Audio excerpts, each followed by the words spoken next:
Hello,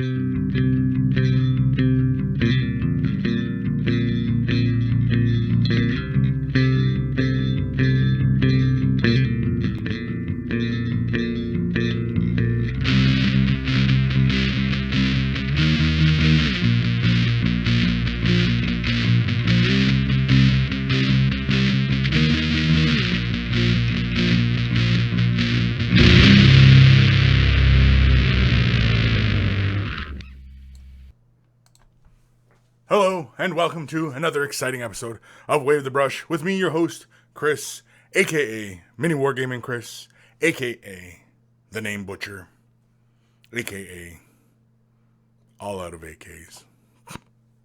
Wave the Brush, the most informed 120 minutes on the internet on the wargaming lifestyle. We'll talk about painting, terrain, conversions, and everything under the sun. We usually delve into a lot of painting talk as well as a lot of what's under the sun, meaning basically no holds barred topics, and it's basically a free-for-all as far as anybody's concerned. So if you're new to the show, feel free to ask your questions. If you're just a little bit too shy, if you're attending live, of course, just ask in the comments, and myself or the monkeys will happily answer your questions. Otherwise, you can send it to Kris@miniwargaming.com. It's in the description below, along with Twitter and Instagram and all the other things, and t-shirts like this where you can... Hold on. There we go. You get a quick look at it. And so if you're new, feel free to... There is no stupid questions here. This is a nice, safe place for a lot of you new people who are new to the hobby. And, I know it can be quite toxic at times when trying to get, the appropriate information. And maybe you just need a little bit of help as far as, where to go for something. And, of course, myself or the monkeys are always happy to help. And, of course, speaking of the monkeys... Who's joining us today? We've got Twitchy Kranos. Hello, everybody. Hope you're all having a good and productive weekend. Hopefully. The sun's shining today, and it's really lovely today. I'm actually in my shorts. You guys can't see it right now, thankfully, but I am in my shorts. Guy Mir Alfer, hey, at Twitchy Kranos. Just thought I'd pop in, say hi to whoever was around just before the show. Have to pop out soon. We'll miss the live show again. Guy Mir, as everybody knows, is the young fella who does the intro jingles for our email segments. A big, thank you to him for that. He didn't have to do it, and he did. And of course, he revised it, so we've got 2 jingles for just mixing things up a bit. And it's really awesome that he did that. And so he also does like a DJing service as well, and some other sound engineering stuff, I do believe. So. Yeah, if you follow his name's Carl, and I'm sure you'll find links to his work and what he's about. And if you're interested and you're looking for somebody, give him a shout. Guy Mir at Kris, just popping in to say hi and bye to you and the monkeys. I can't make the live show again this week. Looking forward to catching up in the week. Oh. Lord Krabby, sup peoples, Dr. Zantos, Greedy Monkeys, Kurt Krishone on time this week, hello all, Andy Clark, never fear, I am here, but no giant Lord of Skulls conversions with a penis gun today. Whoa. Oh yeah, well we were talking last show. Lord of Skulls, he had legs, he has, like the Lord of Skulls got that big belly cannon. Well, when he's got legs, that belly cannon doesn't look like a belly cannon anymore, it looks more like a giant penis gun. Again, anything under the sun. The Welsh Bloke, hi everybody. Angel Hernandez, hello everyone. Painting up some orcs. What's everybody doing? What is everybody doing? Is everybody painting? Is everybody just chilling out? Are you doing something? Are you gaming? What are you doing? What are you doing? What are you doing?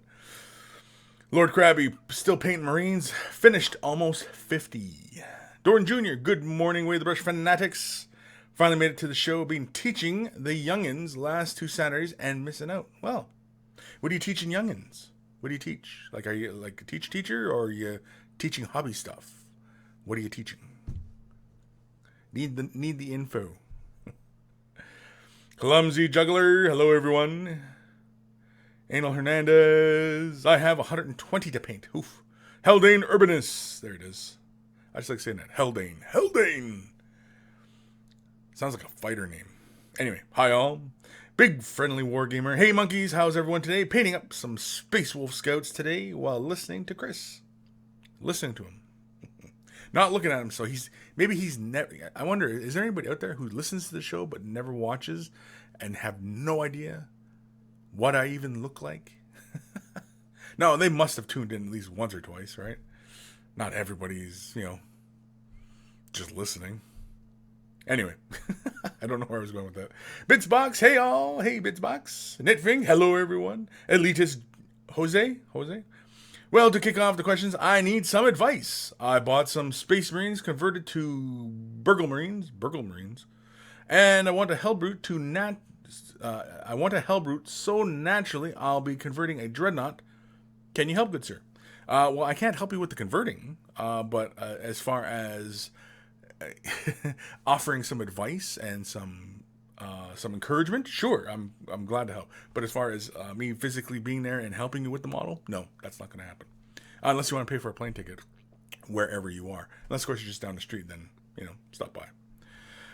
But as far as converting in a Hellbrute, you said Burgle. I'm assuming you mean Nurgle, and it was just a mistype, right? Because B and N are real close together on the keyboard. Converting a Hellbrute into Nurgle, I think really just to maintain that Hellbrute kind of look, because they all have a very similar kind of look to them, right? I think really it'd only take a bit of green stuff and kind of go over the armor panels and create the boils and the pustules. The other one is he already has those big exhaust stacks on his back, but converting those to look more like how Typhus has the many kind of stacks, like the destroyer hive coming out of him, right? As far as just converting up the model, I don't think you have to do any kind of chop kind of stuff, because he's all pretty much there. It's just adding those subtleties and of course giving him the proper paint job, right? Giving him the greens and browns and stuff like that, and some rust and some pus and maybe a little bit of blood here and there, just to kind of even things out, as it were. But otherwise, if you need any more help, because I'm not too sure exactly what it is you need help with, right? Obviously turning a Hellbrute into a Nurgle Hellbrute, as I mentioned, you should only need just green stuff. Get yourself some green stuff and practice doing little. If you're doing pustules and things like that, all you got to do is just take the green stuff, roll it into balls, and mush it into place, right? Or roll it into balls, let it harden, and then with an X-Acto blade, cut the balls in half, and then glue the half balls on, and then you can create, a little bit of breakage around, because you see how some of the pustules, they look like they're kind of busting through. You can kind of create that, with the green stuff. And as far as, popped pustules, again, that would be as simple as just creating a little bit of a doma shape and then just kind of rounding it out. And, then you have kind of this pop pustule kind of look. Maybe the head, maybe you want to change the head. Look for, a giant fly, any of the little giant fly heads, maybe on another kit. And then just swap that out and give it a giant fly head. That'd be kind of cool. If you're really good at sculpting, then you can just sculpt the fly head yourself. Again, as I mentioned earlier, with the stacks, giving them the destroyer hive stacks. Either way, those are all pretty, to my thinking, pretty easy to do. So hopefully that's enough motivation for you that you can, give it a shot. Hopefully that helps. If not, send me another email, and we'll try and work something out.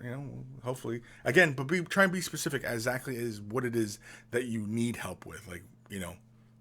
What's troubling you?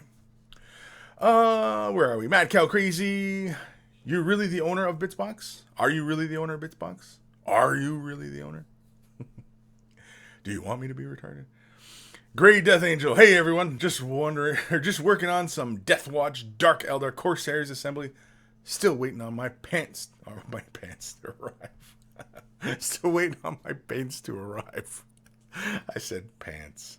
He's waiting for his pants. Boss, is it Bass? Bass Vandekreft. Hi, Kris. Spelled my name wrong.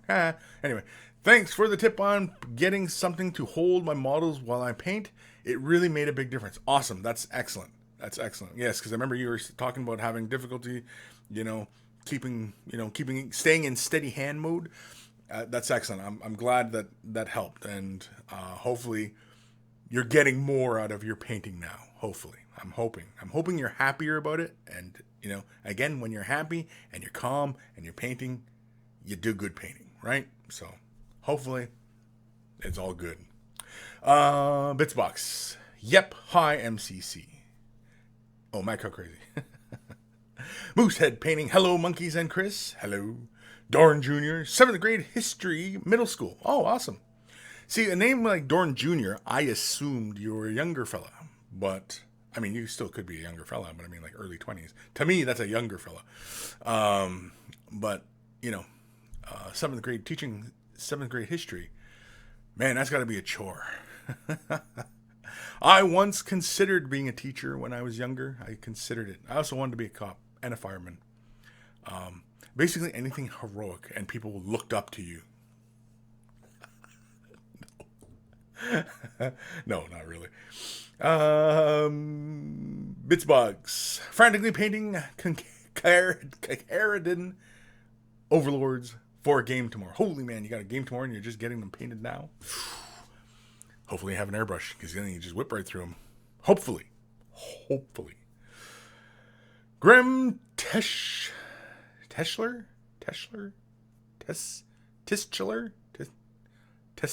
No, Testicular. Hi all, painting World of Tanks and playing World of Tanks and watching. Cool. Do you play World of Tanks on PC or do you play on the console? Or PlayStation? Well, console's either one, right? But is it PC or console? Because I love me some World of Tanks. That's pretty much the only video game right now I'm playing. But I don't play too often in the last couple weeks. I just, haven't had time. And I'm not really happy with the way they keep changing the damn game. They keep changing these variables around. They keep doing these really kind of big updates. And I'm just, like for one thing, like the Motherland tank. It's a fast, speedy, heavily armored kind of tank. It's a little medium tank. And they've changed its speed. They've changed, they keep tweaking things. And it's like, stop, if you're going to go with historical kind of models, there really shouldn't be the need to tweak things, right? But they keep adding things and they keep changing power levels. And of course, they change power levels for tanks they're selling. And, so I don't know. I'm not that fired up as I was about it. I mean, I still play it. I was just playing yesterday, day before. So, but I play on the console. So, yeah. Big Star Wars fan. Hey, Kris. Hey. Mad Cow Crazy. Waiting for 8th edition. Hopefully, Plastic Sisters of Battle. You never know. I'm waiting for 8th edition. I'm looking forward to it. I'm looking to get my Eldar out there again and attacking people and generally being a pain to everybody. Dr. Xanto said, Kris, about to play some Star Control. StarCraft. Star Control. Wow, Star Control. I was going to say Star Control 2. That was a fun game, by the way, for any of you old school gamers who played Star Control 2. Awesome game. Anyway, StarCraft 2. Thought about paying today, but there was no one at the club. Oh, that's a shame. StarCraft, I actually put on the other computer, StarCraft the original, because Blizzard just released it, right? It's completely free now. So I downloaded it on this computer, and I actually was gonna start up a video on Twitch to see if I still could play Star Control, right? Or Star Control, StarCraft. Frick, I keep saying Star Control, StarCraft. If I could still play StarCraft, which I may still do, just for giggles. And, let people kick my ass. But, yeah. Mad Cow Crazy. When Plastic Sisters come out, I will probably be placing a big order with you, Bitsbox. Cool. Yeah. Bitsbox, yeah. I when I was doing more converting, I used Bitsbox, I think once or twice. It seemed like there was more bit sellers out there. It seemed like for a while there was bit sellers all over the place. Now I think Bitsbox, and I think there might be one other, and that's it. I don't think there's as many bits people as there were.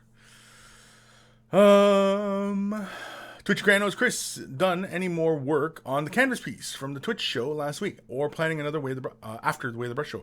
I was planning on another after Way of the Brush show. I was planning on doing another one today, right after Way of the Brush, and work on the canvas piece because I have not touched it since then. And I'm probably not going to do it right after show. I actually probably won't do it until maybe this evening, if not tomorrow. I'm kind of want to do it this evening though, just because. But yeah, it could happen. I was planning on it, but then something's come up, and so the family and I are going to be taking off and doing an afternoon thing. So yeah, sorry, family first, right? Mac, how crazy! I've been waiting 12 years so far. I'm about ready to commission a 3D sculptor to make my own and have them cast in plastic. I don't think you realize how expensive that is. You're better off 3D printing and then casting in resin. That's more doable for yourself. But otherwise, yeah. Casting in plastic, I mean, it's an expensive process.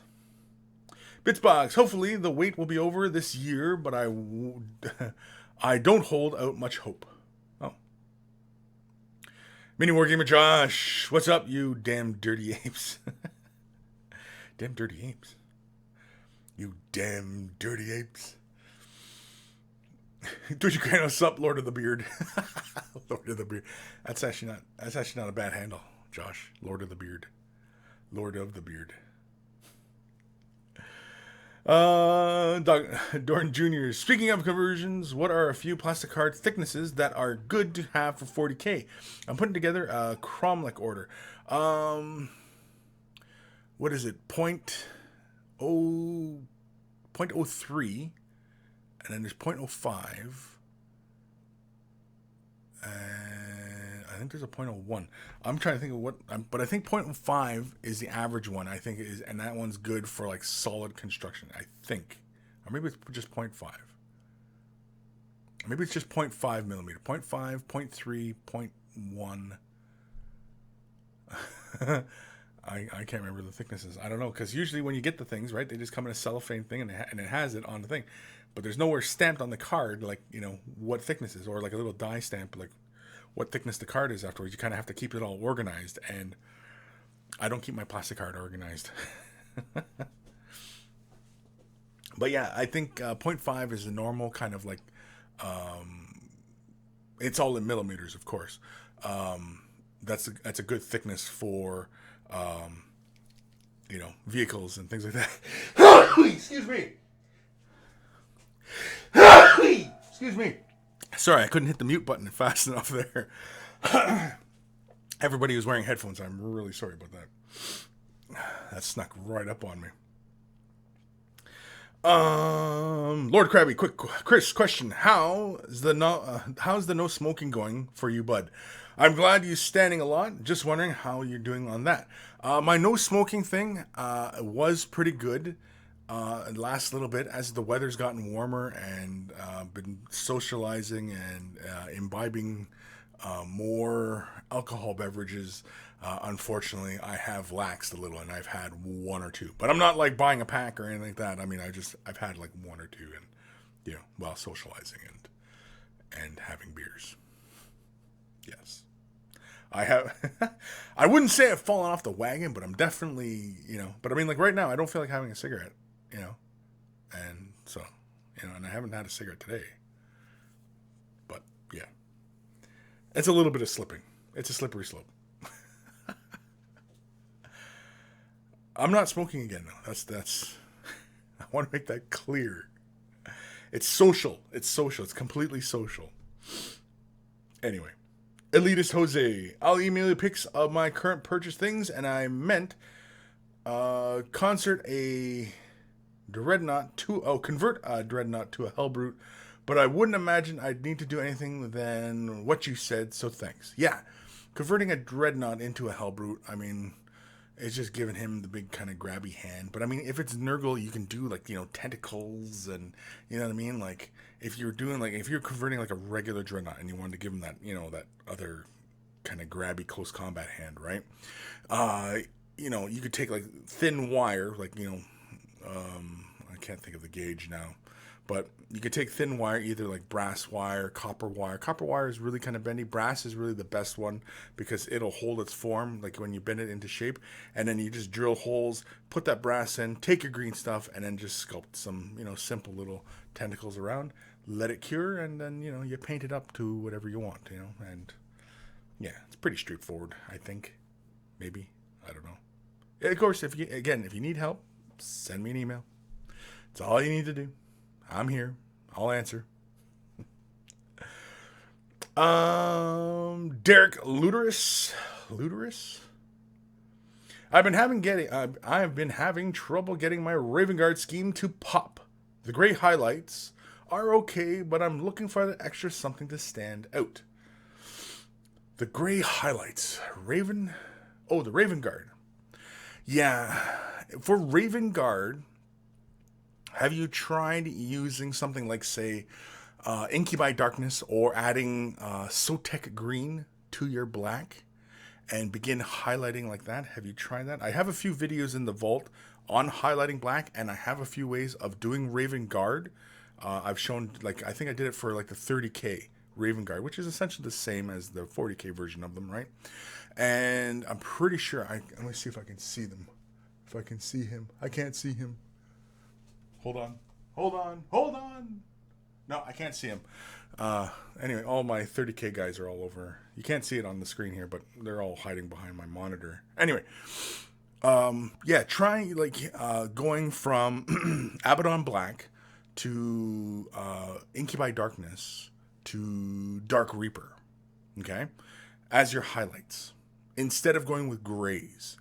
And you're actually better off, in my opinion, and I've done it, I think I've shown it once or twice, where you take Abaddon Black and you mix it with the Incubi Darkness in like a 2-to-1 or even a 1-to-1 mixed ratio, just to pull that Incubi Darkness down a bit, and that way start your highlights off with that. And actually, I used to like using that like a glaze, and glaze that initially, and that way it builds up that first initial transition of going from a black to a light gray. But of course, the other key factor in highlighting something that's completely black is keep your highlights small. Keep to the edges. Keep your highlights very, very small on the surface. Don't go for big, broad highlights. Like, I know it's kind of tricky, like, say, on the shoulder pads and stuff like that. You want to do, like, a big highlight. Try and avoid some of those big highlights like that. And just keep to just the edges. And I think you'll be happier, because that way you preserve more of the black and just the edges are illuminated, essentially, right? So, again, Incubi Darkness and Dark Reaper, use those for highlighting black if you want. Or just simply keep your highlights smaller and preserve more of the black, so more of the black is viewable than your highlights. It requires being very careful and very steady, but I think you will probably manage. So hopefully, Derek, that helps. And again, if you're having trouble still, write me an email, or send me pictures of what you're working on. Elitist Jose, and I meant the way that wouldn't really know what to do when it comes to turning a base Imperial miniature to a fully nergified one on the other side of the 40k spectrum. Going completely Imperial actually, is not as difficult as it sounds. Again, once you start throwing on those embellishments and stuff like that, you'll find that it starts to look very chaosy. And of course, too, like it really, like if you're going with plastic card, get really thin plastic card, like less than 0.5, I believe, and create like little borders with the little chaos arrows. You know what I mean? All you gotta do is just cut it and glue it onto the model surface, and then you can create the trim to the to the model, make it look more chaosy or nurgly, whichever it is you're doing. Mad Cow Crazy, if you want a good tank game, play War Thunder. It is a realistic game compared to arcade nature of World of Tanks. I've heard of War Thunder. Is it a console or a computer? Because if it's computer, I don't play computer games. I mean, I play computer games here, but not at home. where I do most of my gaming. Grim Tetchler. Kris, I play on Xbox One. Well, I play on Xbox One too. So my gamer handle is Fatal Terminus. And just say, hey, it's me from, I follow Away the Brush in the message. That way, because my kids play on my account as well, they don't just simply ignore you or whatever. Add me. And, we'll play some World of Tanks sometime. Dorn Jr. Dorn Jr. was picked because of the Angels of Death, Sons of Dorn, Sternhammer, when I decided to play Imperial Fist. I'm 39, and yes, it can be a chore. Oh, okay. See, again, the name like Dorn Jr., I always assume like you're a young guy. But, you're younger than me, but you're younger, but not really young. In fact, you're old. I'm just teasing. No, I'm not. You're old. Big friendly wargamer. Kris, I'm kind of hooked on Star Trek Online. It's a free game and on PS4. And it's a good game if you are into Trek. I tried it for Xbox. I did try it. I found like the graphics and everything were really good, sound effects and things like that. But I just, I just don't want that monkey on my back, because I've been there. I played Skyrim. That was the last time I had that monkey on my back, where I just basically just played nothing but that, and just hours upon hours of just giving up. And Star Trek, I started playing it, and I was playing as Klingons, and I was well on my way to doing missions and, gathering up a team and, doing all that stuff. And I realized that, no, I better stop playing this, because I am probably going to become addicted to it, and I'm going to end up spending a whole whack ton of hours on it, and I really don't want to. I don't want to be in that position where I'm, playing a game, using up a lot of my time playing a video game. I'd rather be more productive and, doing stuff than just kind of killing my time on a game. See, like World of Tanks, like I can sit down, play World of Tanks for like an hour and then get off. And, and usually I'm pissed off by that point anyway, because, I've been getting my ass kicked all the time. And so I'm like, oh, screw it. It's amazing. I can play with the E100, and I can drive around, and it seems like I can get like two-shotted by some tanks, and it's like, you son of a, and throw the control on the floor and storm out of the room, and no, I don't throw hissy fits. I just scream at the TV a lot. Ghost of Cyberman Deluxe. Oh, I forgot about the show because I was too busy playing video games. As we're talking about video games. Yeah, exactly. You know what I mean? Like, so I just don't want that monkey on my back. And I did enjoy Star Trek Online. It was fun from what I was playing. Like the controls were a little bit stiff, but what do you want for a free game, right? And yeah, and it just, I just, as I was going through adventures and, uncovering this and that, and I was like, no, I'm going to stop playing now, because I'm becoming addicted to this stupid game, and it's going to, suck up a lot of hours of my life and, my weekends and things like that. And I've got too many things on my mind that I want to get done. And, as you get older, you realize that there's more things you want to get done than just kind of chill out and, put the day behind you. As you get older, you learn the ways of coping better with life. Anyway, usually involves a brown bottle. Steve Lyons, hey all. Lucian Valansor, howdy Kris, howdy. Steve Lyons, Kris, name of the brush cleaner you always swear by? Masters. Master. I was going to bust into Master Puppet. Master. Anyway. This one right here. I like these guys.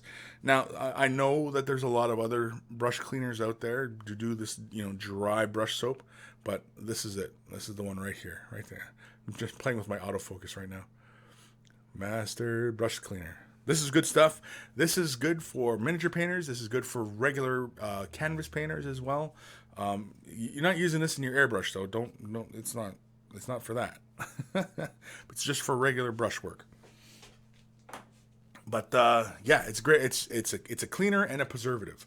But like I said, there are other options out there. But that's just the one I've been using for many years, and I fully endorse it. Lucian Valenzuela, Masters Brush Cleaner. Yes, Masters Brush Cleaner. That's the one. Twitchy Kranos. If it's the brush soap, it's Masters Brush Cleaner. Yes, it's Masters. Masters. I'm sorry, it's Masters. It's Masters. But I know, like, there's quite a few out there, and I know, like, Winsor Newton does one. I want to say Golden does one. But there's a couple companies out there that do brush soaps. And I'm sure they're all fantastic. So whichever one you decide on. I just happen to like Masters because they come in a nice little tub and it's pretty easy. And of course, for like regular artist brushes and stuff like that, like the big 2-inch brushes, Masters does like a big tub. It's like bigger than like a margarine thing. It's almost like a spare tire essentially, and it's just a big soap and just it's great. Anyway, Mad Cow Crazy, there is a local company here that makes plastic toys. Been toying around with the idea of trying a 3D print in the mold in stainless steel. Would cost about $500 for the mold, but be worth a try to see. Well, that sounds really, really cheap. It sounds really, really affordable. So if that's an option, then by all means. And of course, let me send me pictures of like your efforts, because and I mean, like, if you like, okay, well, and the other thing is, I mean, I don't advocate it, but I mean, I kind of do. I mean, as long as they don't break anybody's IP, you to offset your costs, you could sell them, right? Or to offset your costs, as long as they don't break IP, of course. Get a couple other people in with you, and spread the cost around a bit, just so that you're not absorbing it all. Unless, of course, you just want 100% of everything, then by all means. And if you got the funds for it. Greenleaf Terrain, there he is, at Kris. Can you do a painting tutorial, but in traditional native song storytelling style? I think it is called throat singing. That's, Inuit do that. Inuit do throat singing. I'm not Inuit. I'm Ojibwe. Or more correctly, Anishinaabe. And storytelling is just basically me telling you, is basically me just talking to you guys right now. So if you want, Native American storytelling, guess what? You're getting it. If you've tuned into Way of the Brush, you've been getting it. Great Death Angel, G's was just working quietly, and all of a sudden, Kris explosion. Yeah, sorry about that. I do apologize. Because I mean, like, doing that probably does not muffle the sound quite as much. I mean, you probably can tell slightly, but because this mic is very directional, and so as long as I'm like way over here, you guys don't hear me quite as well. So that's why I always got to kind of project right at the mic. I just scream at the mic. I was going to scream there. I was about to, but I wasn't. Shaven Skaven.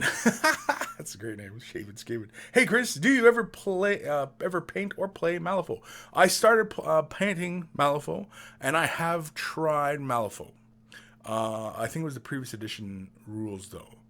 It was a while ago. My buddy Tyler, Slapdash Minis, he stopped by and we were playing. And I mean, it was all right. I mean, I wasn't wowed by the experience, but I mean, he's pretty sure that we did one or two things wrong, and we did record it. I think I have the video on my channel. I think we did record it. So if you want to check out my first experience with Malifaux, it's there somewhere in my channel, in my videos. Anyway, my battle reports maybe.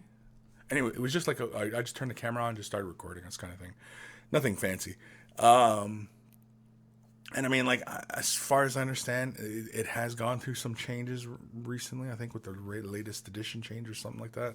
So I don't know. I mean, really, what determines like what games people play really depends on their local meta, right? Their local gaming groups. Like, if nobody plays 40K in your area and everybody's playing War Machine, you're more likely to start playing War Machine because you want a game, right? I mean, you want when you got time off and you want to hang around with your friends and talk gaming and talk hobby. I mean, yeah, you want to be able to partake in what everybody else is getting a kick out of. And I mean, like, if everybody's playing the game, then the game can't really be that bad, right? So I mean, give it a try, play it. You might like it. And that's how I got into War Machine.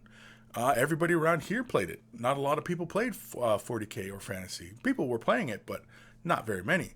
And War Machine was what everybody was playing at the time. And yeah, I got into War Machine because, yeah. And I mean, like, my gaming group back up north, they were already, playing War Machine here and there. And, I was not particularly excited about it because, I mean, we were still playing a lot of 40K, So it's really what your local group is really kind of into, is really what's going to determine what games you play.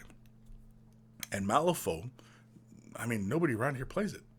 I mean, like, I could probably go play it with, like, Ash and Owen, because they play that stuff all the time. They play more, the more obscure games, and that's a reason for me to, get my gang done or my crew done, but otherwise, I'm in no rush, Bum, bum, bum, bum, bum, bum, bum. Cujo painting. Hello. Didn't realize you were still doing these. Not seen it come up in my feed for ages. Well, probably because if you go to my name and you click on like the channel and the subscribe, the little flag for notifications, you got to click that, and then you'll get notifications. Yeah, for some reason, YouTube made changes some time ago, and they added that button, and now you have to click that to make sure you get all the notifications. Otherwise, you're not going to get notifications. So, yeah. Click the little flag. Not report. Don't click report. Jeez Louise, don't click report. For God's sakes. Unless, of course, you're reporting me, then by all means, click it. Derek Luterus. I love smoking when I paint. I often only have to paint during lunchtime at work. I tried to purple wash. You tried a purple wash? Okay. Yeah, I mean, like, smoking, I mean, like, when I'm imbibing drinks and being social, it's hard. It's very hard.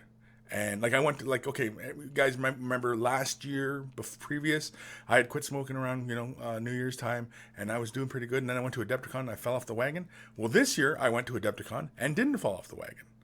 I was pretty good, and I even went outside, like with Austin from Death Ray Designs. I went outside, talking with him, and, and he smokes, and, I was just standing there and carrying on conversations, and, and I was good. I wasn't hurting. But then once, you get drinking and stuff like that, it's kind of hard. And I know some of you younger fellows might not quite know what that's about. And if you are not a smoker, don't ever start, because man, it's one of those things that it's just fantastic, but it's so hard to give up. Black Widow 61. Hello, monkeys. Hello, Kris. Hello. Cujo painting. You can get a nice effect mixing in bright blue with the black to gray, and then add white for more heart. Oh, we're talking about the black. Yeah, when we're talking about the black, yeah. That's another good one too. Yeah, adding a bit of blue. That's why I like using Sotek, because it's a blue green, and I like that. It gives you a nice effect. A nice effect. Dorn Jr., don't get me started on these kids complaining about 40K when they have no idea what fallback lanes are or third edition ordnance penetrating hit charts are. Yeah, these kids and their internet. Rich Osborne. Kris, I just picked up some new Shadow War terrain and saw they use the Crackle base paint as a weathered chip paint effect. Any advice on painting the underlayers for a weathered effect? Well, I mean, the simplest way to get a weathered effect on, your terrain pieces, and I mean, it's one of my personal favorites, and it's one of the easiest. And even if you're doing it by if you're doing all your terrain by hand, or if you're doing airbrush, you paint it all up, you build up all your colors as you would normally, and then you get to the weathering. The way I like to do it, weathering is typically done at the end.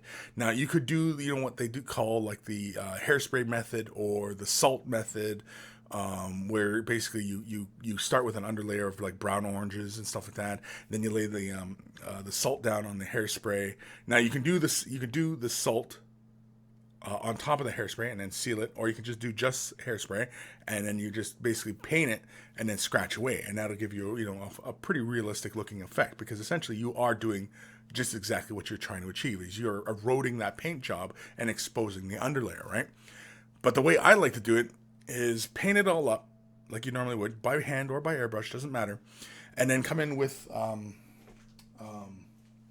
sponge and tear up like a little corner, get it all kind of odd shaped and everything like that, and then dip it into, say, a darker brownish orange color, something along the lines of, like, say, Rhinox hide, or even Dryad bark works, kind of a darker brown, and then just dab this in at corners where you think wear would occur, right? Where, like people's handrails. So like, handrails oftentimes have like next to no paint on them, right?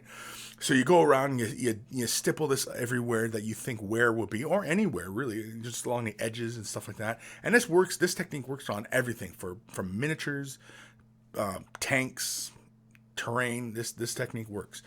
And you just dab this brown, and then of course you can come in with, say, like something like Iron Breaker, which is like a mid-tone silver tone, and you just you go with another space, or if you got, because I mean, like, these things are dirt cheap, right? So you can just get it like another one, rough it up a bit, dunk it in the silver, and again just go over it, but try and be very, very gentle as you're going over where you laid the brown or your previous undertone. Essentially what you're creating is the effect that you've broken through the paint and you've exposed, say, the primer or the bare metal, and then you're exposing just the bare metal, and the bare metal's wearing, okay? Now, if you're creating it so that you want to have it so that maybe it's the primer layer that the paint's been worn down to, then, of course, you can come in with, say, darker grays or anything like that, or even oranges, stuff like that. Whatever you imagine you want it to be, you can do it. And so it's just, lay that darker color and then come in with silver. That's a really, really fun one. Of course, you don't even have to use silver. You could use like a darker gray to represent more of a worn metal. It's a worn metal just looks gray. It doesn't look shiny, right? It just looks worn out, like a burnished metal effect, right? And you can just do that just with bare color. You don't even have to use a metallic to get a metal, worn metal kind of look. And then, of course, afterwards, you can come back in and you can just add like little streaks and stuff like that. And, you just weather it up. I probably could do a few videos on weathering. I've done it many times on vehicles and such, and miniatures as well. Space Marine, doing it on Space Marine armor, using that very technique like that. It's one of my favorite ways to do weathering, because, I mean, like, with the hairspray salt method, you can overdo it. And then you got to come back in and fix if you've overdone something. Whereas with the sponge method, you can just recover that over with the paint and just, very quickly fix it, right? Whereas tearing away the paint, it does actually gouge out the paint. And if you've built up a few layers of the paint, it can actually be quite thick. So, but I mean, like, oftentimes when you're weathering, the mistakes often just look really cool anyway, and so you just leave them. So, but I mean, sometimes you don't want to have that deliberate look of like a brush, or like you could see, you want it to, like, you want the scale to work, and so the effect has to be fairly small and subtle, and so, hopefully that helps, Rich. Hopefully, I'm hoping. Dr. Santos, quick tip via Mongolian throat singing. Yeah, that's not happening. CW Kreiner, fun fact, I'm in no game yet, but paint minis because my local friendly gaming store, monthly painting day. Oh, cool. That's cool. Yeah, have a nice little painting area. You can just sit and chill out and just, paint away. And, talk with people and be social and, stuff like that, right? Sorry, I'm just kind of quickly. Lord Krabby, I only smoke cigars. Oh, cigars. I like cigars too. I've often considered pipes as well, because I like the smell of pipes. Anyway. And dip it in brandy. Yeah, I've done that one once or twice. Whiskey as well. Nice. I like Bushmills Black. It's a 12-year-old. That's good too. That's fun. Cognac. Cognac is another good one. Anyway. Where am I? Jeez, sorry, I was getting sidetracked there with the whole cigars and whiskey talk. Stephen Rogers, Kris, doing a flesh eater court army. I have decided to use Ricard flesh, Reikland flesh shade, and dry brush of rack white. Would it be better, or would it matter if I use the gloss or regular wash? You can use the gloss wash. If you're using Reikland flesh shade, you can use the gloss. Just be mindful, though, I mean, that, where it builds up, it's going to get glossy. But, I mean, overall, it doesn't, like, add, like, a wicked gloss to anything. It's just where it builds up, it's going to look glossy. If you use the matte, then you should be fine, of course. But, again, where it builds up, like little recess, stuff like that, Sometimes it does have a tendency to cloud. I know Agrax Earthshade and stuff like that, sometimes if it's too deep, it'll cloud up. So that's another one to watch for. But of course, if you use the gloss and it's too shiny for you, you can build up your highlights, build up your color progression as you normally would, whatever you're doing, and you can just hit it with like Lamian medium, Lamian medium. Anyway, hit it with the medium, just a nice little slight even coat over the model surface, because it'll dry with a matte finish. It'll dry matte when it dries. So if you have that gloss and you don't really want the gloss, you can always hit it with the Lamian medium and take it down a bit, take it down to a matte finish. Of course, there are other companies who produce matte gloss and semi-gloss or satin varnishes out there, and of course you can always pick those up if that way it doesn't even matter what if you're using the gloss or if you're using the matte one, it really doesn't matter. So hopefully that helps. Who was that? Stephen Rogers. Stephen, hopefully that helps. Stephen Rogers, do you have a better option to rapid fire out a lot of models? Airbrush. Other than just sitting there with your paintbrush and just kind of chugging through them, just chug through them, man. I mean, like I'm recently just finishing my second Wraithguard unit, and it's 5 models, and that's my limit. It's almost a stretch for me, but that's my limit is 5 models. It's just I get bored. Airbrush real fast, but yeah.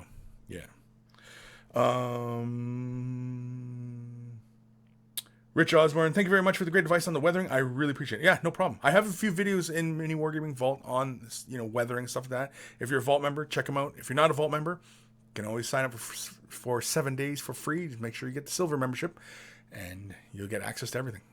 So for 7 days, just peruse the Vault. There's tons and tons. There's almost 1,000 quick tips on top of all sorts of other painting videos.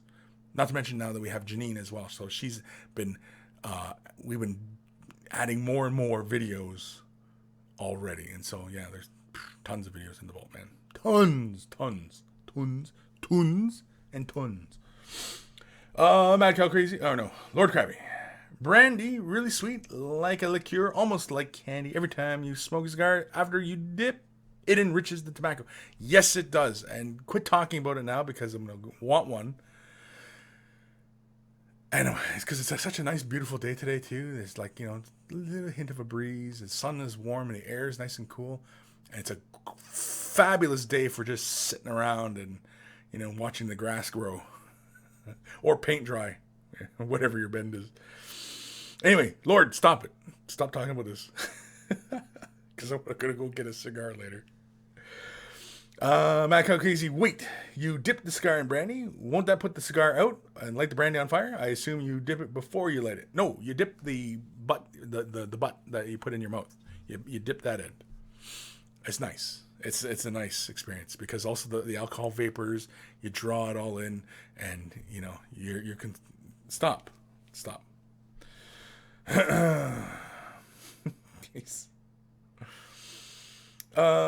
Stephen Rogers, dry brush. Oh, you're dry brushing everything. Okay, so dry brushing.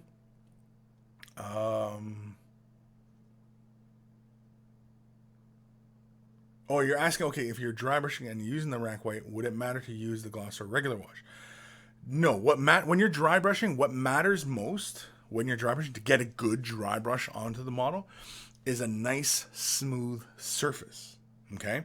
So if your base coat is not smooth, when you go to dry brush, you're going to pick up that uneven texture and everything. Your brush strokes are going to be left behind. That's why some really chalky dry brushing occurs. You see some people's paint jobs and they're really chalky looking. That's because their base coat is not smooth.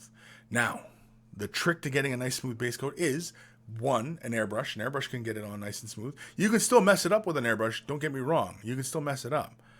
But once you get everything under control, airbrushing is a really great way of getting a nice smooth base coat. The way to getting a nice smooth base coat when you are hand painting everything is you take your color, you thin it down either with a bit of water or a bit of medium, whichever you prefer. I prefer medium myself for most cases, especially with metallics. But anyway, when you lay the brush across the model surface, let me grab a brush here so I can illustrate it. Okay, so when you're brushing, right? Okay, here's a brush, right? So when you are, and we'll visualize a surface right here. So you lay your color nice and thin, and you lay your brush strokes, and you run your brush strokes this way on the model surface. You wait for that coat to dry, right? Then you take your thinned out paint again. It only takes a few moments for the paint to dry. And then you come this way with your brush strokes. Then you wait for that to dry. And if you're still not satisfied with the coverage on your model, you come back again this way. And you alternate. And you alternate. And that prevents, because basically you're creating like this lattice effect that, it just stops paint strokes. And once you get to dry brushing, the dry brush will go on nice and smooth. It'll be nice. It'll be a nice smooth grain. It'll still be a little bit chalky. And of course, if you do many layers of dry brushing, if you do like when you're dry brushing something, you shouldn't really do more than say 2 dry brushings. When you're dry brushing something, you should only do maybe like 2 colors, like a mid-tone and then a light, right? Otherwise, if you build up too much, then yeah, you're just going to end up, building up the chalkiness again, right? Because you're just building up the paint is building up on those high points, and if you can imagine, it's like a little reverse of a sandcastle in water. Like it just slowly builds up, and so you have all these little deep rivets or divots in this surface. If you can imagine, the microscopic of it all, and that's no good. So yeah, so when you alternate your brush strokes when doing your base coating by hand, so that if you are going to be dry brushing, you're going to be dry brushing. When you dry brush, and of course you're keeping a lot of paint off the bristles when you dry brush, and you're keeping a very, very light hand when you dry brush. When you dry brush, the bristles should not flex any more than that. If you are feeling the furl hitting the model, you are dry brushing too hard. You should only ever feel the tips of the bristles on the surface of the model. And of course, when you're dry brushing, you're dry brushing against the grain, right? So if that's the grain, like if my fingers are the grain of the model, you're dry brushing in this kind of direction, right? So if it was like this, then you're dry brushing in this kind of direction. And, that's it. In a nutshell, that's it. But I mean, like, it does take some time to master and practice. And, you don't get it on the first try, but you will eventually, as long as you keep practicing. And dry brushing, is often seen as one of those noob techniques. It's not. It's not a noob technique. It's actually a technique that requires quite a bit of practice to master. And, but unfortunately, it has this stigma for whatever reason that dry brushing is some sort of noob technique. And I don't know where that ever came from. And how airbrushing is some sort of advanced technique. I mean, it doesn't make any sense. But anyway, so hopefully, Stephen, that helps answer your question and concerns. I don't even remember what the heck we were talking about, but anyway, what time are we at? Holy crap, we're almost at 1 o'clock. We haven't even done an email yet. You guys are supposed to keep me up on this, Big Friendly Wargamer Kris, episode 157, cigarettes and alcohol and plastic crack. That's a good title. It's very apt for what we've been talking about, but I don't know. I don't know. And I think he spelled cigarettes and alcohol wrong. But anyway, Lord Krabby, sorry, didn't mean to tempt you, Kris. Was just explaining to Mad. Sorry, buddy. Yeah, it's been a while since I had a stogie, man. I've tried Presidentes, which are like the ones as long as your forearm. I've tried those ones. I actually had a Cohiba once. That was a Presidente. And yeah, and that took forever to smoke. I was green by the end. I mean, like, I'm a fairly dark complexion kind of guy, and I was visibly green, Nothing, a Churchill. That's the only ones I need is a Churchill, and, and just to chill out, and yeah.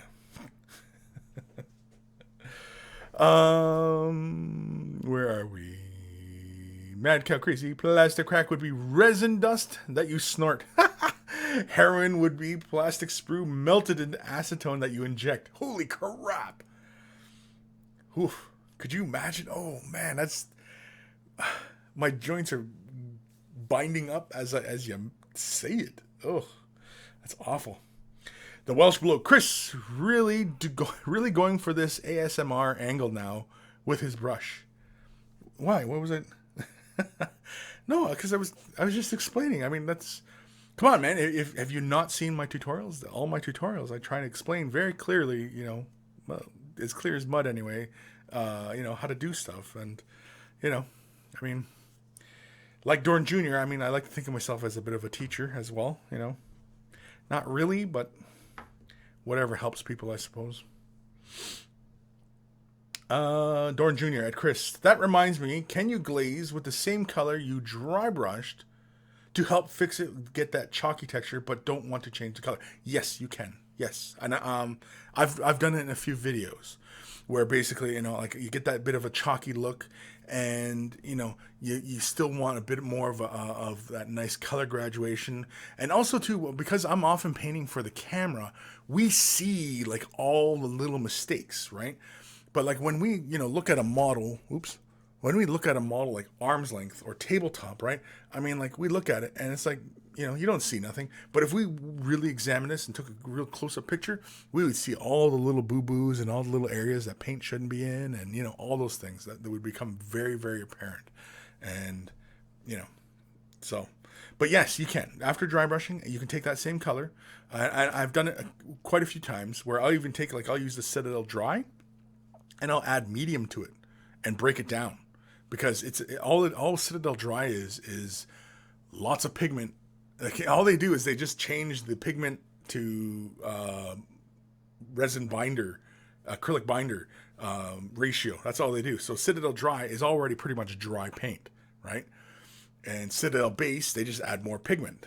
And Layers, they just have that mixture of pigment to medium, and so on and so forth. That's all they got to do is just change up these ratios, and they get different kind of colors. So they can sell you the same color across the Citadel Edge. Citadel Edge is the colors that were made for dry, but then they add more medium to it, and now you got an edge highlight paint, and it's the same color. The Kindle Flame and Lugoth Red or Lugoth Orange or whatever the hell it's called, they're the same color.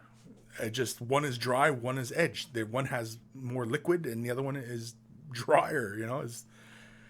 But hey, it's great because you can do either one. I like Citadel Dry Colors. I like them. They're really great because you just dunk them, you quickly wipe them off. There's such a rich tons of pigment on these things, and when you just only takes a couple passes, and like a lot of the base colors, like ceramite white.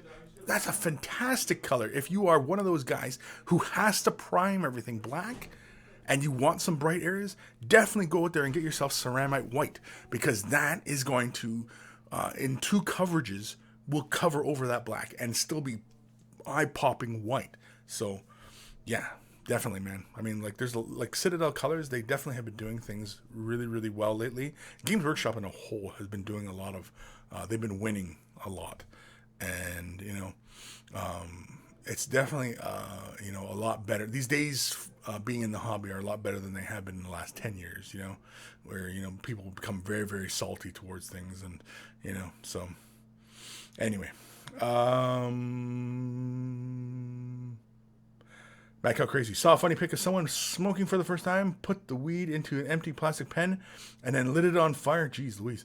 He said it wasn't as smooth going down as people claimed. Yeah, if you put it in a pen, the pen's freaking melting, and you're sucking in all those carcinogens. And come on, people. But you know what, though? When you see those things, you're often reminded of Darwinism.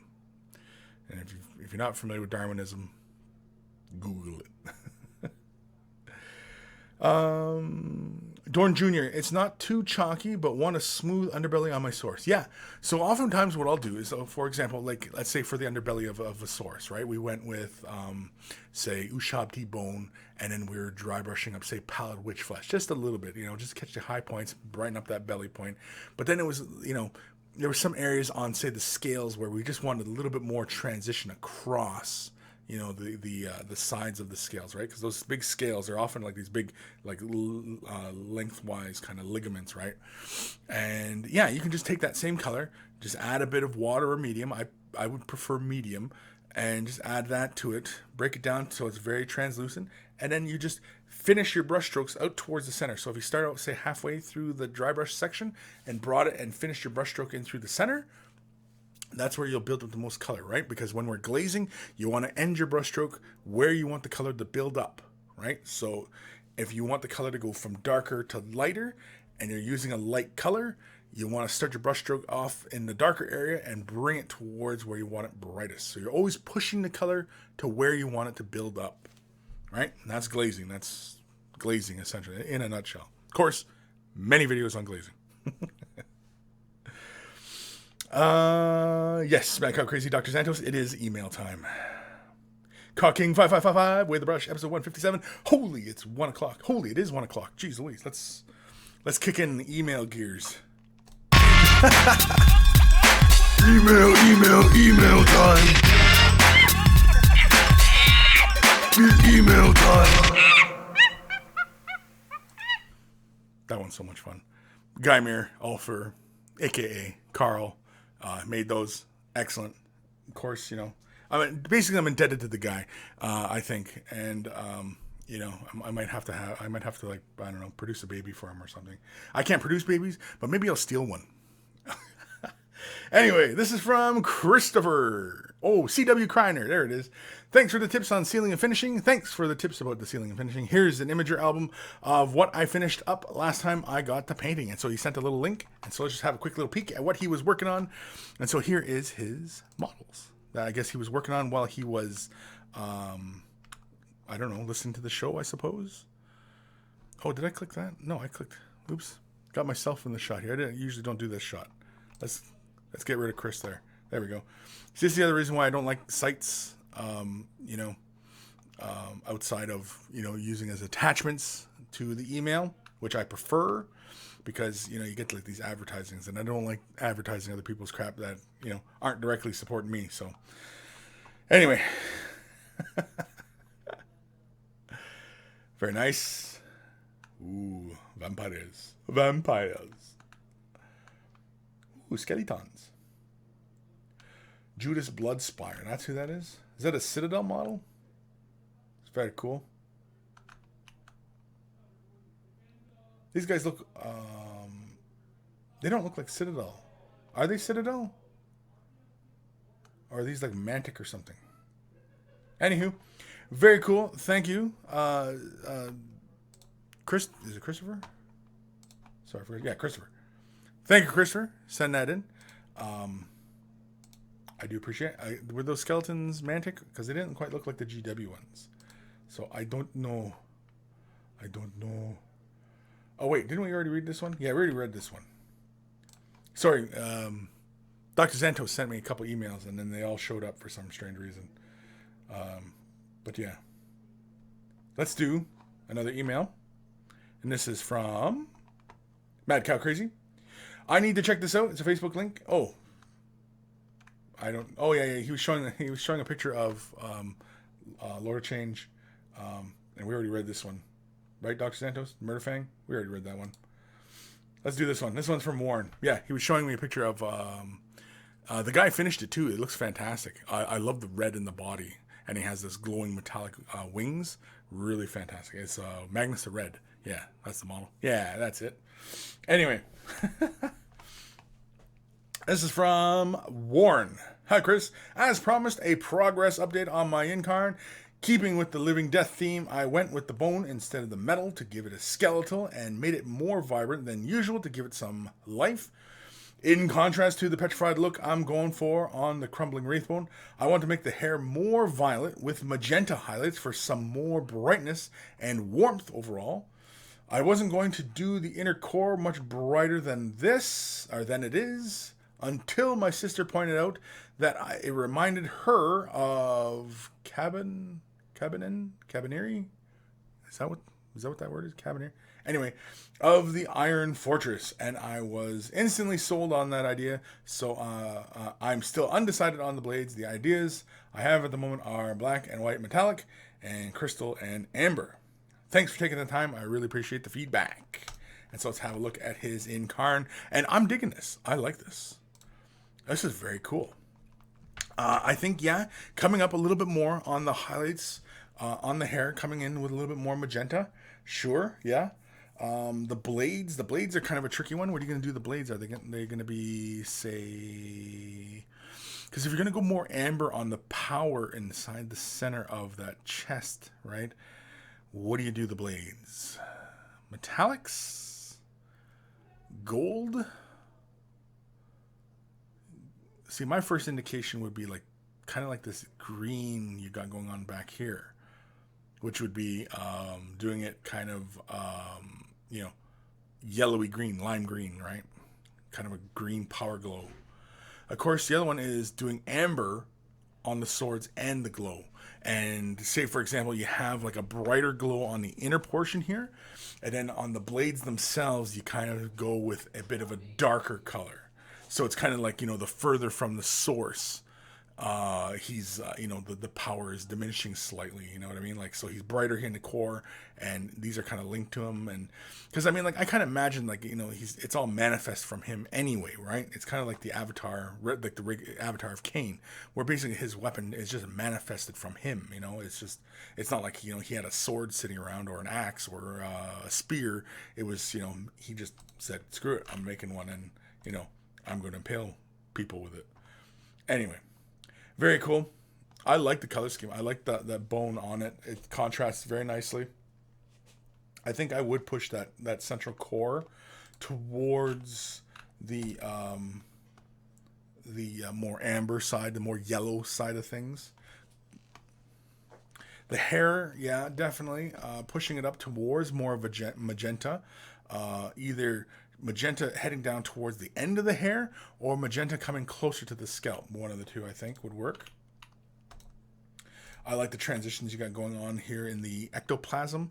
Yeah, I would go with like brighter, like, because this is the hair here, and I think magenta would actually go really well.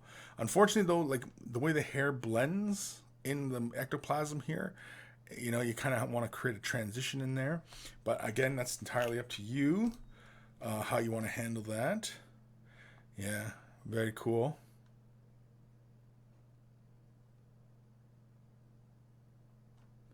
Very, very, very cool.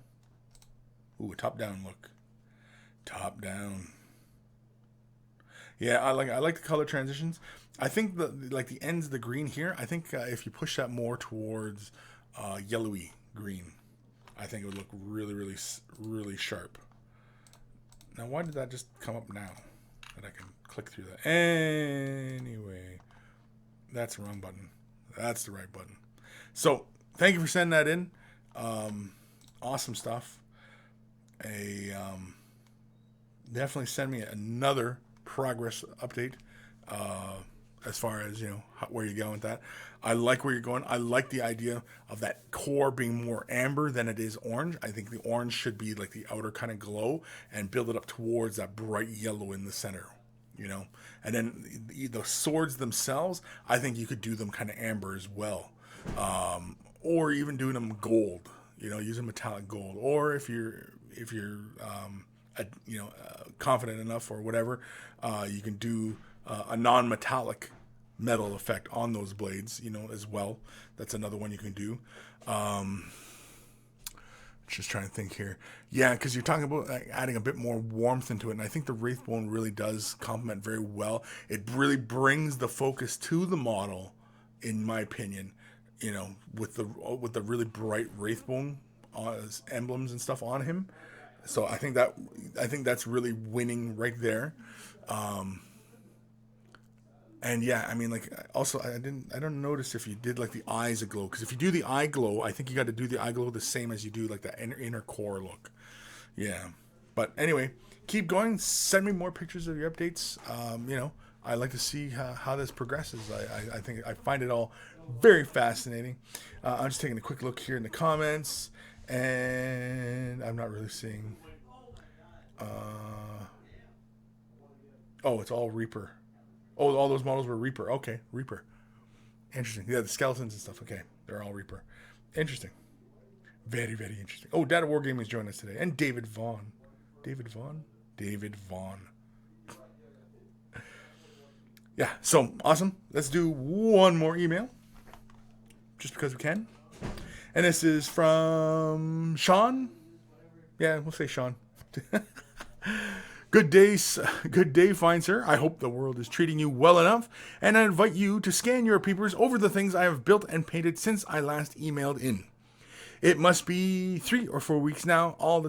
At the time I write this, I only pictured 5 of the blood claws completed, but there's another 15 done and 10 more primed and ready to go. I decided to do a couple of things different with them. What you usually see, including the alternate power fist, there's a land speeder I modded to be equipped with a heavy bolt DACA and a multi-melta. A rune priest I bashed together, a wolf priest and terminator armor I also bashed together, and I also done my terminators too.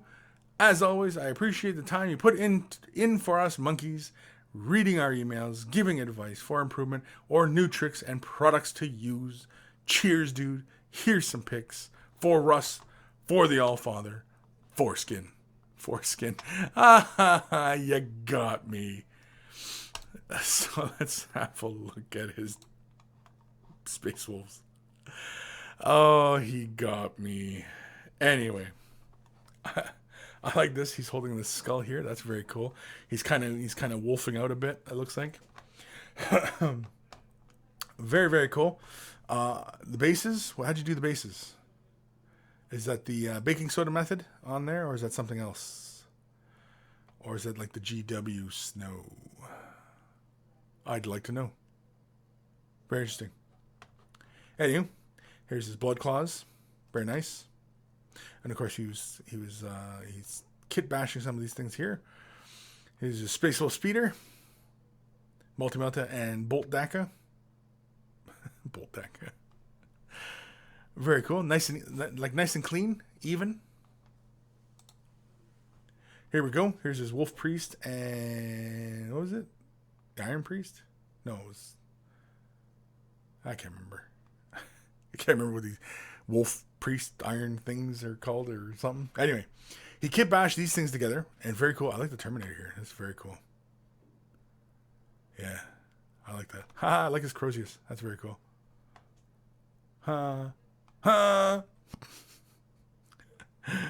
Really nice. Painting's nice and even. Looks great. It's kind of hard to tell your colors a little bit because it looks like your desk lamp kind of is like a tungsten bulb. It's throwing more of a yellow light or orangey light at everything. So it's kind of hard to say, colors and everything like that. But I'm just kind of, really I'm just looking at your coverage and, and I mean, it's nice and neat. Got highlights going on. Of course, your converting is really good. Termies. A whole bunch of termies. Is that it? That's not it, is it? Was that it? Son of a beehive. That's it. Well, the termies. Well, there we are. Termies. I thought there was something else he threw in there. No? I guess not. I'm mistaken. So, thank you, Sean, for sending that in. That's awesome stuff. And, yeah, kudos to you for getting me. You got me. So, back over to the comments. Where are we? Robert Scott. Hello, Kris. Hello. You spelled my name wrong. It's Kris, but that's okay. I'll forgive you this once. Mad Cow Crazy. Woo! Level 912 in Heroes of the Storm, and I'm wasting my time, or what? No, I wouldn't. If you want to sit and play video games all day long, by all means, feel free. Do whatever makes you happy. It's me personally that I feel like I'm wasting my time when I'm sitting hours upon hours upon hours upon hours. Day becomes night, night becomes day. That's when I feel like I'm wasting my time. And I've done that a lot of times. I've done that many, many times. Skyrim was the last time that I did it. And I said, you know what?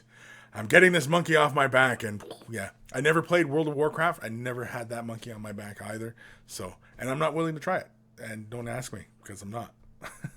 Because I know I'll probably get into it. Now, the graphics are kind of dated by this point. And,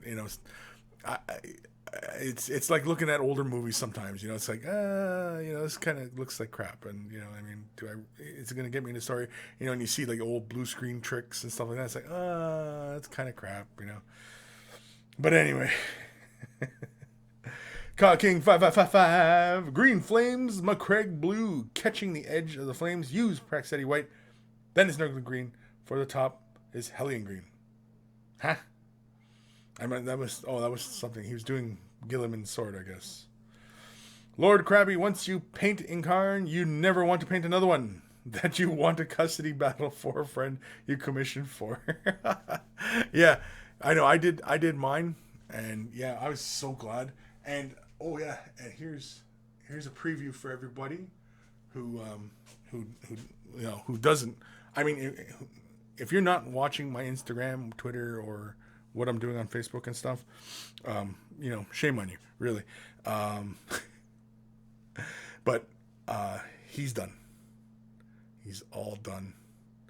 And so his videos, that'll come to conclusion Thursday? Yeah, that'll come to a conclusion Thursday. But he is done. The only thing on here that I didn't show in any of the videos was that I threw a gloss coat on him just to like protect him up and preserve the nice blue and the gold and all that. And the sword looks a little better with a nice little bit of a shine to it. But for anybody on my Instagram, they've seen nice little close-up pictures of this guy. And of course, on Facebook and all that jazz. And yeah, so he's done. He's finally done. Done. I'm so glad he's done. Oh, exhausting. Anyway, it's not that it was a bad miniature paint or anything like that. It was just that I had messed up at one point and I had to pretty much redo them. So yeah, that's why it was such. I basically spent like a week and a half longer than I should have on him because I poo-pooed. I mean, it happens. Anyway, where are we? Martin Hayek? Anyway. Hi, quick question, if I may. How could I shade pure white color, for example, on my vehicle in my case? Thank you very much. How can you shade pure white? Well, if your base coat is pure white, one of my favorite ways to shade pure white is take something like Othran Gray, or a little bit darker. You could go with, say, another fun one is, say, Thunderhawk Blue. Thunderhawk Blue? Yeah, Thunderhawk Blue. It's a really desaturated, light blue color. Not too blue, but it's, because it's got a little bit of gray quality to it, but it's still more visibly blue. Anyway, you take that. You take a little bit of Liquitex Flow Aid and some Lamian Medium or even water, and you mix all those and create basically a shade wash out of it. And then you can either deliberately apply it into the recesses or give it a broad overall coloring, and then you can come back in and re-highlight the white. But it's not going to push it too far down that you couldn't reestablish that white, right? Don't use Null Oil or Agrax or shade, unless, of course, you're doing it very deliberately in the recesses. Don't do it, because I've seen many people shade white with Null Oil, and it doesn't look good. I'm not going to say it looks bad. It just doesn't look good. And they have a lot of trouble bringing that white back up because they brought it so far down. And, using a color like Thunderhawk Blue, or you could take, say, something like Eshin Gray, or even Dawnstone. And you could take any of those colors, regular opaque colors, take them down to a shade wash, really, really thin. And the reason for the Liquitex Flow Aid is so that it flows into the recesses. It acts more like the shade wash. Essentially, it gives it that quality that it creeps into the recesses and flows and all that. And it's really, really fantastic stuff if you have never used it before.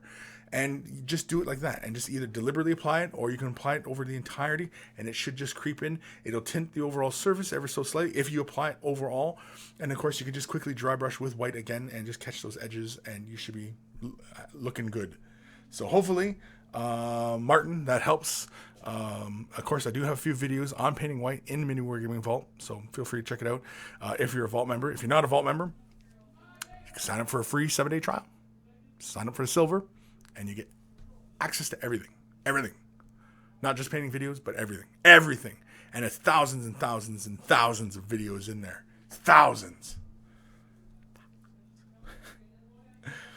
Yeah, so hopefully, Martin, that helps. And of course, if it doesn't, send me an email or ask again. Or just be a little more clarifying, a little bit more clear as to what exactly is troubling you. Robert Scott, is there another chat for Vault members? No, there is not. Another chat for Vault members? No. Although I did turn on the super chat. I don't know if you guys can see it in your functions or what, but yeah, like super chat was turned on. I wasn't sure what it was, but I said, you know what, sounds kind of cool, turn it on. Then I researched it, and it's kind of like Twitch, where Twitch basically you can chuck more money in, and and it comes up, and your question's read, and stuff like that, right? So anyway, it's on just for anybody who feels like kicking more. Data Wargaming. Want to get an airbrush? I want to get an airbrush. This one any good? Link too long for comment. Sent an email. Airbrush link. Name is a Fox Hunter KMS airbrush kit. AS18 with compressor and two-time double action. A two-time double action, so it's 4 times. Action airbrush and hose. Okay, well, I'll have to check out that email. Let's have a look. You know what? We'll have a look right now. Data Wargaming. We'll have a look at the email. And yeah, that doesn't look bad. Oh, it's got two airbrushes. Gotcha. It's 2 airbrushes. The one looks siphon feed, siphon feed is like where you have the cup below and it siphons up. The other one's gravity feed, right, where the ink comes down. Let's see here. Sorry, I'm just having a quick look here what we're looking at. The compressor looks fine. It doesn't have a tank on it. And we talked last week about compressors, and I prefer having a tank on the compressors. But I mean, as far as a starting kit goes, it doesn't look bad. I mean, if you get this for a deal, what is this costing you? Oh, that's a steal, dude. It's 64 British pounds. That's a steal. That's a steal of a deal. I'd pick it up. I have no idea about the airbrushes. I don't know what kind of quality we're talking here, so I can't speak to that. They look kind of familiar though. They almost look like the Badger. Oh, I can't remember what number that is. And the one siphon feed brush, I can't tell if the other one is a gravity fed brush, but the one on the right, it's a siphon feed. And it's got both the well and the jar. And the jar is pretty handy when you're doing like broad airbrushing, where you just need to just kind of just go ham and just do a whole bunch of things, and you get that, and like you're shaking your brush around lots. That's where the jar really comes in handy versus the open cup ones, right? But you know what? The one comes with a pipette. The other one looks like it's got a cup, but I can't tell. Can I zoom in more? No, I can't zoom in more. So for anybody wondering what exactly I'm looking at, let's have a look here. This is what I'm looking at. It's this guy here. I can't zoom this over now. Maybe we can look at the whole page. Can we look at the whole page? There we are. So there you go. And oh, they're delivering to Canada. Yay for me, they're delivering to Canada. Anyway, yeah, I mean, for that price, it doesn't look like a bad deal to me. It doesn't look bad to me. I mean, that looks pretty darn good, I would say. Yeah. If you got the cash for it, do it. Go for it. Looks like a darn good idea. Data Wargaming. I want it gorgeous base coating, autocorrect. I want it for airbrushing, base coats. Base coats, definitely. For that price, definitely. It's just the compressor. Like I mentioned before, I like the compressors with the tanks because I found like when I had my compressor that was just like that, I have that compressor. I think it's still sitting over here. Or it was sitting over there. Anyway, without the tank, as the motor runs, and if you're doing any kind of fine, kind of up close kind of stuff, the motor's going, like a lawn sprinkler, and your paint will actually kind of come out the brush like that. Whereas if you have a compressor tank, then the air is a constant, like a straight feed of just constant airflow, right? So, things to bear in mind. Data working. Okay, I'm getting one. Yeah, no, for that price, you can't beat that. I mean, even if I was to buy it for Canadian, that's $120 for the compressor and 2 brushes. That's a deal. That's a deal because basically British pound to Canadian is just double it. like double the, and that's what it costs us. So for any Australians, you probably add a little bit more. Americans, knock about 20, 30, 50% off that. So for Americans, it's probably about $100. And yeah, so anyway, yeah, definitely get it. I would get it. I don't see anything wrong with it. Just as a quick look at it now, mind you, but I mean that seemed like a deal to me. I have no idea what those airbrushes were like, but I mean you're getting two different kind of airbrushes, not two the same brush, because one was pretty good for the base coating, that the siphon feed one. It has that cup that's perfect for doing base coating, because you just load in your paint, screw it on, plug it into the airbrush, and then you can just go ham and just do your airbrushing. So yeah, I think it's a steal. Emperor's Champion, evening from the UK, Kris. Evening. Good evening. Good evening. Twitch Kranos. Yep, we all know work on of two thin coats. If you follow the guide, then I bet they look pretty awesome. Yeah. Dead of Wargaming, unless it's GW Canadian. Yeah. GW Canadian prices. Oof. But yeah, like for that price, man. Yeah, go for it, dude. I doubt you're going to get a much better deal than that. 2 airbrushes and a compressor for £60. No. Where am I? Martin. Thank you for the answer. So much appreciated. Definitely will try. Awesome.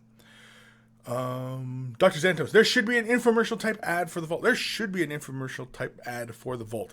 We don't advertise the Vault and the aspects of the Vault very well, especially the painting side of things. People don't realize that it's probably the biggest. I've made this claim many times, and I'm sure a lot of you've heard me make this claim many times. But it's got to be the biggest repository of painting knowledge on the internet, on specifically miniature painting, I should say, on miniature painting in this hobby, our hobby.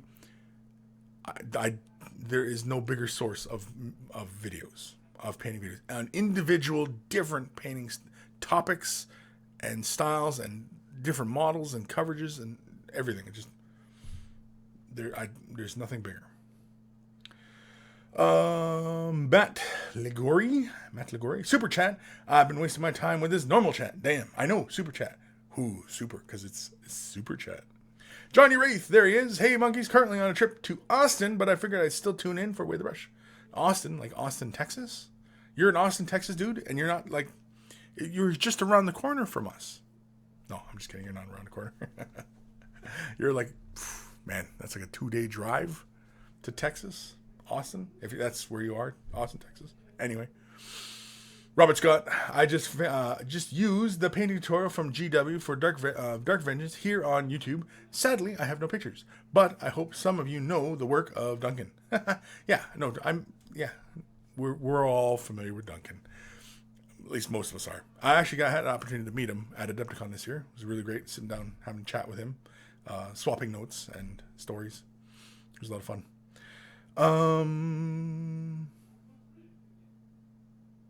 Cocking 555, painting Reboot Gilliman in red trim. Cool. Oh, like blue with the red trim? That's kind of cool. January 8th, Austin, Texas. Yes. Ha ha ha ha ha. Ha ha. Is it ha ha ha or just ha ha? The Welsh bloke. I'd consider anything after 6 evening. Woo. Yeah, 6 evening. Sure. A lot of people say 5. 5 is evening. Some will say late afternoon, but like I think late afternoon as like 3, 4. Afternoon being noon to like 3. I think of that as afternoon. And morning is, well, morning is like 4 a.m. to like, noon, And of course, middle of the night is midnight to 3, 4, that's middle of the night. Anyway, I don't know where it's going with any of that. What time are we at here? Holy man, it's 1:30. It's almost 1:30. Man, oh man. Need a sip of coffee. Some coffee. Get this down. All my gum flapping and I haven't had a sip of coffee yet. It's been talking for an hour and a half, and you guys are supposed to tell me like when to take coffee breaks and when to do emails, and you guys are supposed to keep me up on this. Oh, we don't even have a title for the show yet. What's the title for the show? What is our title for the show? What have we talked about? We talked a lot of painting. We talked a lot of tobacco use, alcohol. Anyway.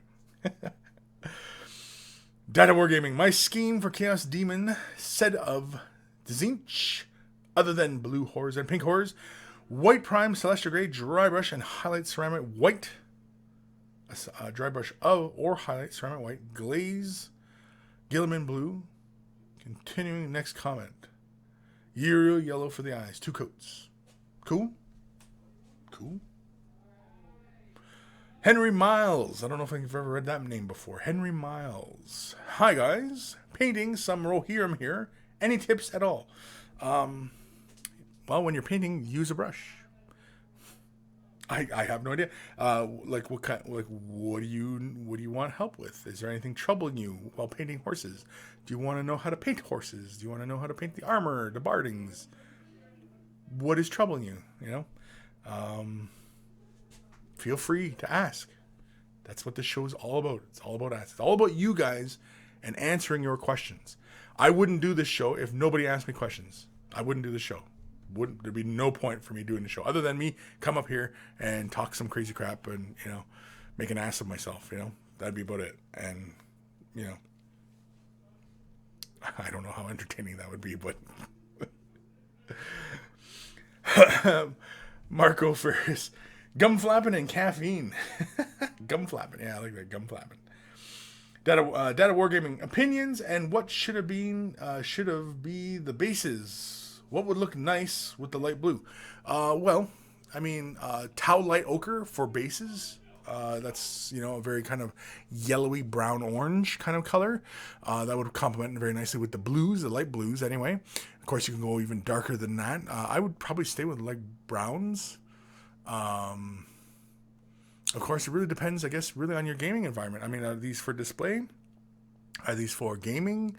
You know, I mean, if they're for gaming, then what's the standard environment they're gaming in, right? Paint your bases to match that. If they're for display, then, you know, go with anything that kind of looks well with the model. And off the top of my head, if it's light blues, then yeah, I would think something a color like tau light ochre, where you kind of have this light browny orange color. Browny orange, yellowy or orangey brown, yellowy orangey brown. You know what I mean once you see the color I'm talking about. Tau light ochre is what I'm talking about. Gray Death Angel. It's only 12:30 here in Minnesota and no title or that many emails. I haven't gone through that many emails. I've skipped a couple because Dr. Zantos had like sent me the same email like 3 or 4 times. He sent me like 5 times. He spammed me. He ended up in my spam filter. Just kidding. He didn't do that. Yeah. Russ Sandbags. OP 8th edition Eldar title. OP 8th edition Eldar title. I'm excited for Eldar. What they're going to do. Like assault weapons. What are they going to do for assault weapons? Is assault weapons even a thing still, right? Because most Eldar stuff is assault. Is that still a thing? You know? How many wounds is a Wraith Knight going to have? Right? Wraith Lords. Wraith Guard. What are they going to do? Because Wraith Guard are really, really tough, right? Like before, they were toughness 6. Are they going to stay toughness 6? Or are they going to go to like toughness 5 with like 2 wounds each or, you know, 10 wounds each or, you know, whatever, right? Destroyer. What happened to Destroyer? You know, is Destroyer still a thing or is it gone? Is it just super high strengths? Or is it, you know, strength 10 with mortal wounds? Or, you know, what is it? You know? So many questions.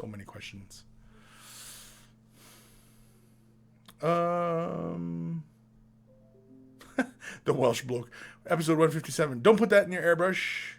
It's not for that. Cocking 555. I'm not done painting yet. It's midnight.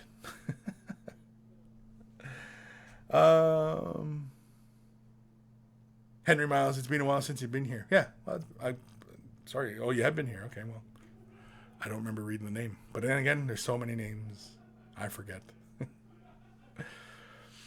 Dr. Zantos, Way the Brush 157, classy painting, cigars, whiskeys, and paints. I kind of like that one. Robert Scott, I wish I could paint like Kris and other very good painter. I can only paint like in DV beginner tutorial. I have a lot to learn. Well, yes, there's a lot to learn. I mean, I wish I still had my first models so that anybody who's, you know, listening to me and whatever, you know, taking my advice, and I could say to them, well, here's what I used to paint like, and like show them like my first model, and they would go, bah, you know, like, holy man, what on God's green earth is that, you know, because I wasn't very good, and I didn't have the internet when I was started painting. The internet was fantasy. It was a dream. That was anywhere from 88 to 90. Yeah, 1988 to 1990 is when I really started, you know, painting and getting into it. Yeah. No, 88, 89. Those were trial by fire kind of things. And man, I was using everything from Citadel paint to Testors enamels to Ralpartha acrylics to regular art store kind of acrylics and cheapo brushes, Testors cheapo brushes, like the plastic, hard, bristly plastic brushes. Man, oh man. If I could show you guys my early paint jobs, you'd all be like, whoa, dude. That's horrible.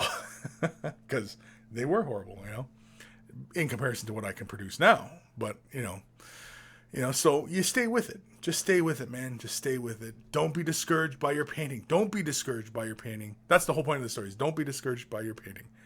You just keep practicing. You just keep going. You will get better. You will get better.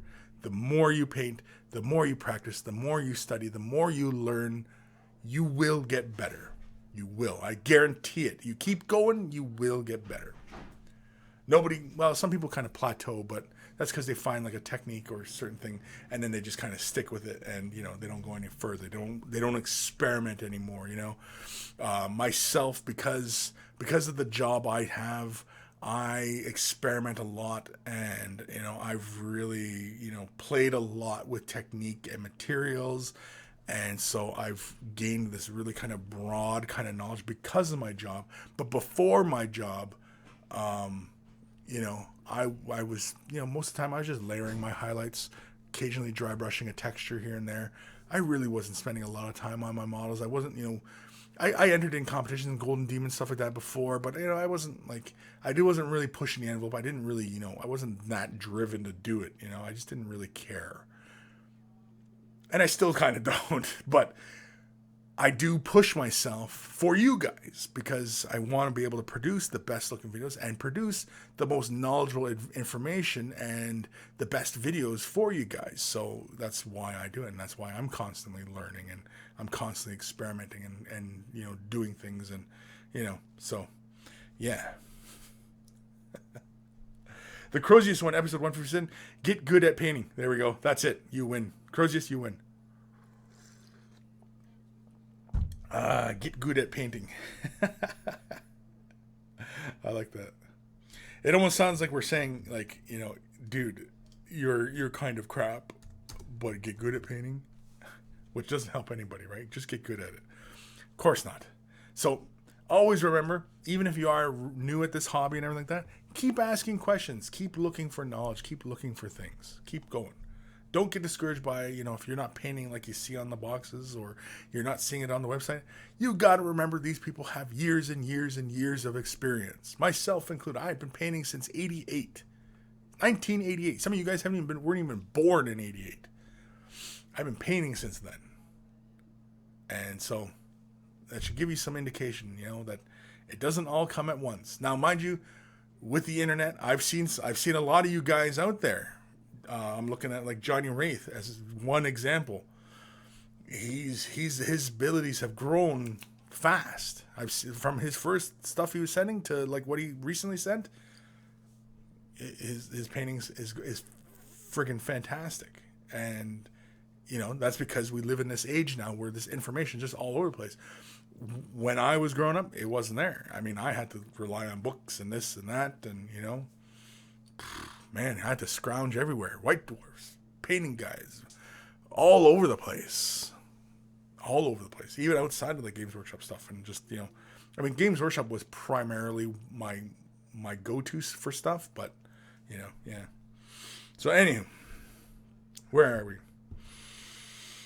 The Welsh below. Kris, what is the best nozzle size to get an airbrush? How versatile is a 0.4 millimeter nozzle going to be? I say very versatile. I think Badger, the Patriot 105, I believe that's a 0.4, 0.5. And man, that does a lot of stuff for me. So, yeah, I think if I'm interpreting that correct, I don't know. I don't always get the part numbers down right. Let's see here. It doesn't say on the needle. I'm pretty sure these Patriots come with a 0.5. I want to say it's a 0.5. So, and I mean, this does my work. So, ooh, still air in here. I've had my compressor off for days. Hey, how'd that get there? Somebody been using my brush? People better not be using my stuff here. They'll be hell to pay. Hell hath no fury, like a wargamer scorned. Where are we? Data Wargaming. Gotta go. See you next week. Yeah, see you later, dude. Quichy Granos, episode 157, Smoking Jacket with Sipping Drinks edition. Dr. Santos, I sent so many emails many times because I got an error every time. I had to use my tablet to send an email. Yeah, it probably doesn't have the buffer for because you're sending the pictures as attachments, right? And so it probably has to buffer all that, and it probably was saying, ooh, error, but it did send them. So, because yeah, I had a whole bunch here. You know what? Actually, this is not the right email. Let's do another email. This will be from Gaddy. Wrong mouse. Hell, they never did Kris call? No, I didn't call. Why? What? Johnny Wraith. And because I have a freaking good teacher in you, Kris, give yourself some credit. Well, I do give myself some credit because, I mean, you know, there's so many people who watch the videos and, you know, learning and, you know, it's a small point of pride, that there's so many people that have started learning and started painting, you know, watching the videos that I've produced, and they've been a great help. And it's a small point of pride. And so, yeah, I do allow myself that. But otherwise, yeah, I don't, you know, I try not to, because otherwise, you know, your head explodes and you think you're, you know, everything. And, you know, I know no good can ever come of that kind of thinking. So I never try and let those thoughts kind of enter my head. So, you know, I try and keep it really mostly humble. But yeah. I mean, like, again, Johnny Wraith, I mean, you know, excellent painter, and he's progressed so quickly, and he's not the only one. I mean, like, I've seen many of you guys who send your pieces, and, you know, your early ones, and then I see, like, the regular ones that send, you know, I can see your progress. I can see it, you know, and everybody's progressing really damn quickly. I mean, we've been doing this show for a while, but, I mean, you know, so many. But anyway, let's do an email, because we can. Yeah, email. Email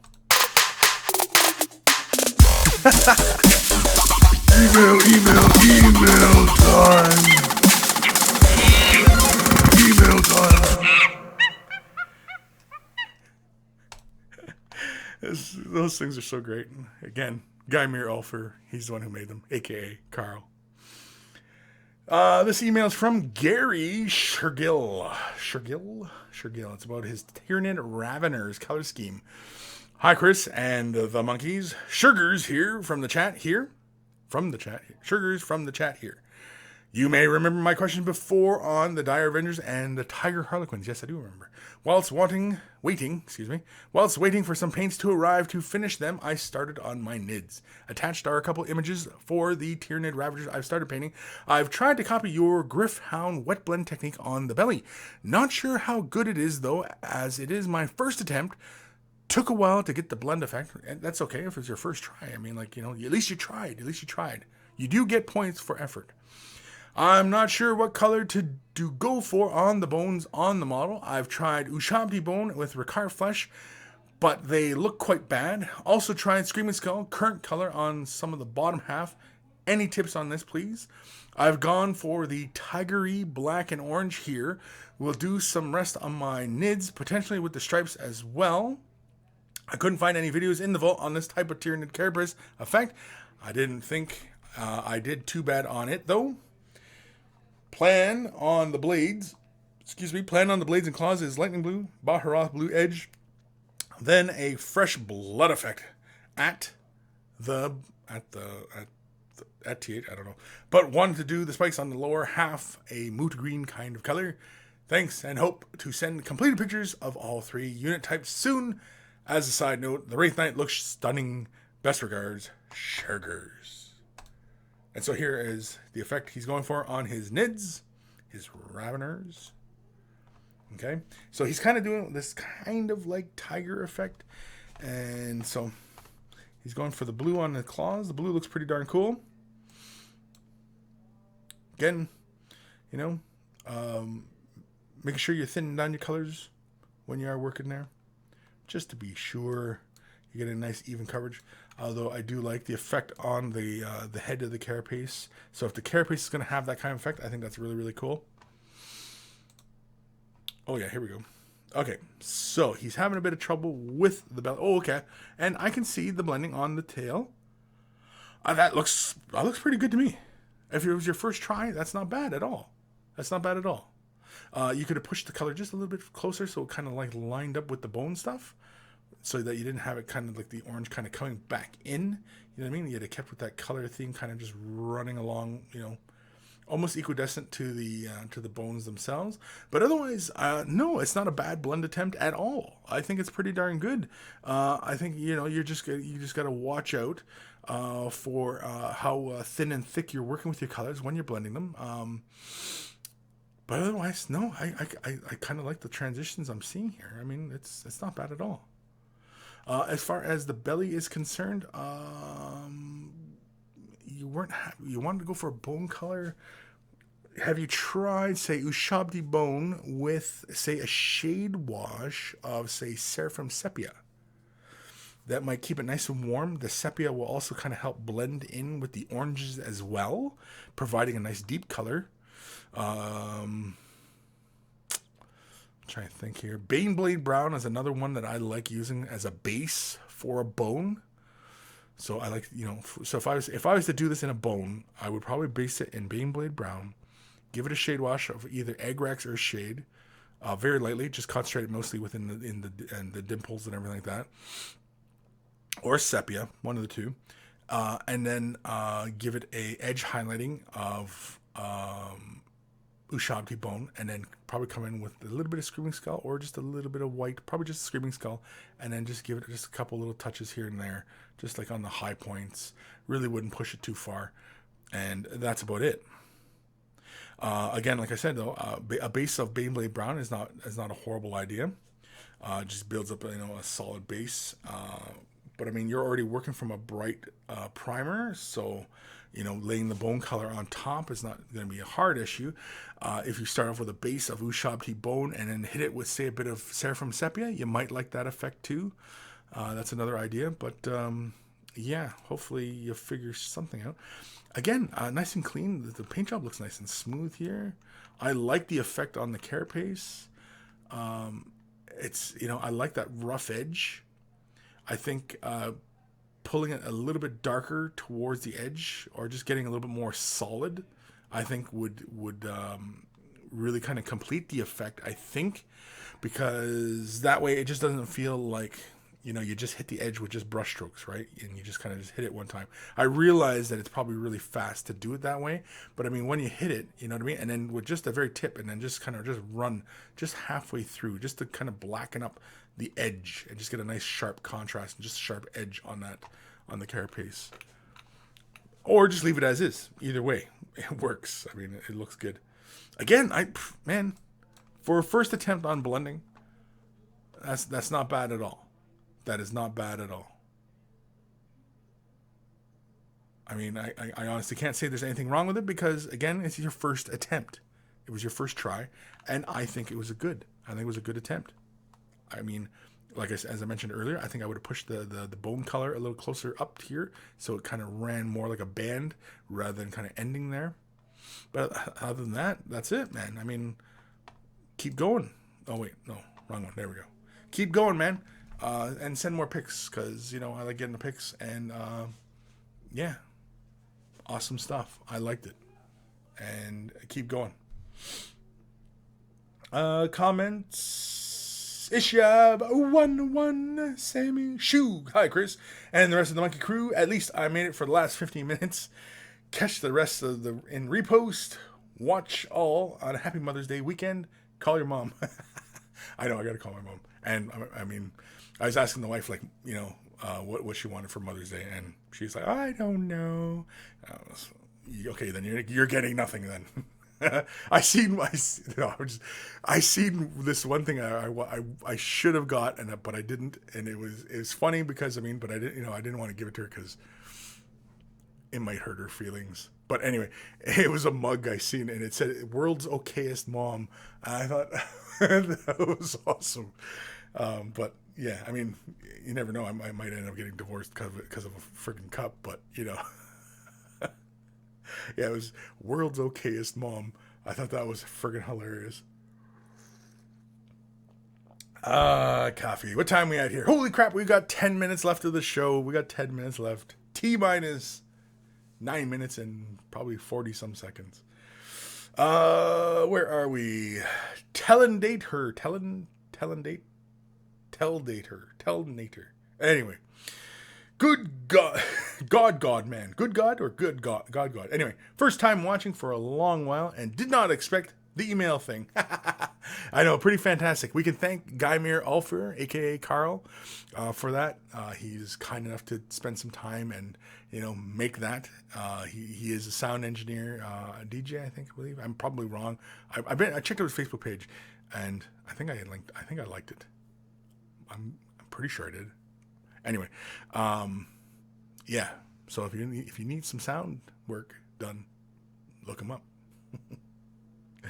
Nathaniel Overfield literally bought my first models today. Took about 15-year break. Wow, that's a long break. I've had many breaks in my painting lifespan as well. When I was a younger fella, I wasn't the most popular kid or anything like that, and I had time for wargaming and stuff, and so, but then I discovered girls, and then the painting kind of took a bit of a break, and then when I was between girlfriends, I'd go back to painting, and so there's been breaks, and of course then starting a family, I took a little minor break there when my children were really, really small, because you got to concentrate on them, and there's not a lot of time, and of course my jobs at the times, I went to school for art, and and I pursued other artistic endeavors.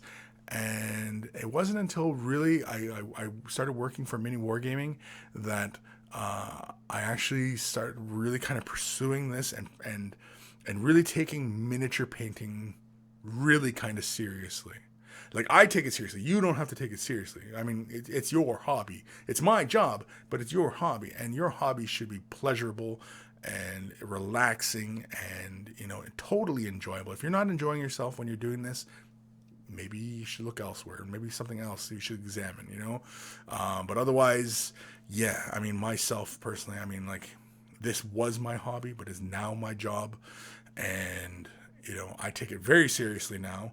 And so as I mentioned earlier in the show, I'm constantly, trying out different things, and I'm trying to learn as much as I can, because, it only helps me help you. And the more I know, the more helpful I am to you guys.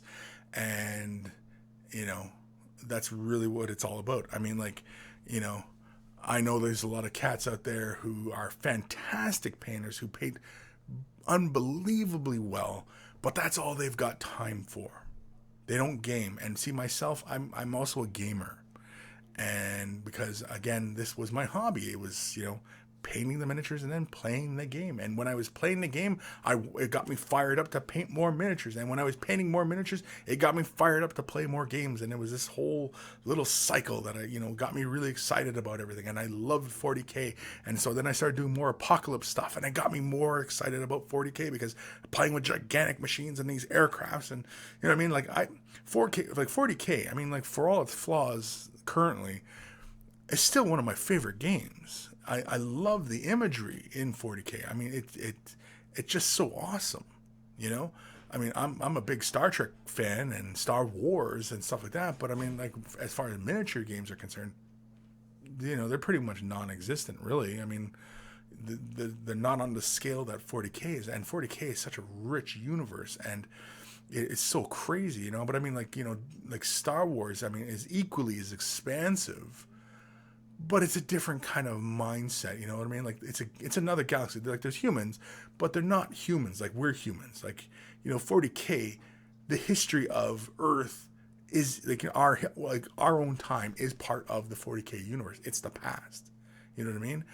So we're connected to it in that kind of fashion, whereas Star Wars is not. Whereas Star Trek, this our present right now is part of the lore's history, but it's more utopian and happy, and you know what I mean. And so I mean, it's really great, but as far as creating a game that's a war game about conflict and stuff like that, you can't beat 40K as far as everybody being really pissed off at each other and just starting conflict over just basically nothing. No other universe has that everybody can just start fighting at a drop of a dime, and for no other good reason really. And I mean, it's not going to happen in Star Wars. It's not going to happen in Star Trek. But 40K, Tyranids versus Orcs, sure, why not? Bang, they start fighting, and you have a war on your hands. You know what I mean? Like it's that kind of thing. And 40K is unique, I think, in that regards. So that's why 40K will always be my favorite as far as background, imagery, everything. And of course, it's I've absorbed it all since I was a young lad. It was my first game was Space Hulk, and that's what got me into this whole rigmarole. And yeah. So anyway, where was I? Oh yeah, we were talking about taking breaks. I don't know how we ended up there from taking breaks. I'm not sure how that occurred, but anyway. Where we are in these comments here. Cocking 555, 1 HP equals 4 wounds. So a Stompa, 12 HP, is 46 wounds. A Stompa is 40... Josh, is a Stompa 46 wounds? I don't think they've shown the stats for it. Oh. That might not be that far off. Cocking? Or are you just speculating, Cocking? Because that's a lot of wounds, dude. But I mean, a Stompa is a great big ass, thing. That makes sense, because the Russ was 12 wounds from 3 hull points. Right. And the Morkanaut was 18 wounds from 6 hull points. Okay. So it's kind of like how they did the structure points to hull points. Yeah. Okay. So they're it's just another little conversion thingy going on here then. I might have actually no, because Morkanaut is 6 hull points, I think. And it's got 18 wounds, so that's a 3-to-1 ratio instead of a 4-to-1. A 3-to-1? So it's somewhere around there. Yeah. It probably doesn't scale that big. It's probably like 30 wounds or something. So a Stompa at 46 wounds. That seems reasonable? That seems high. I guess it'd be more like 30. Well, because I mean, in old Epic.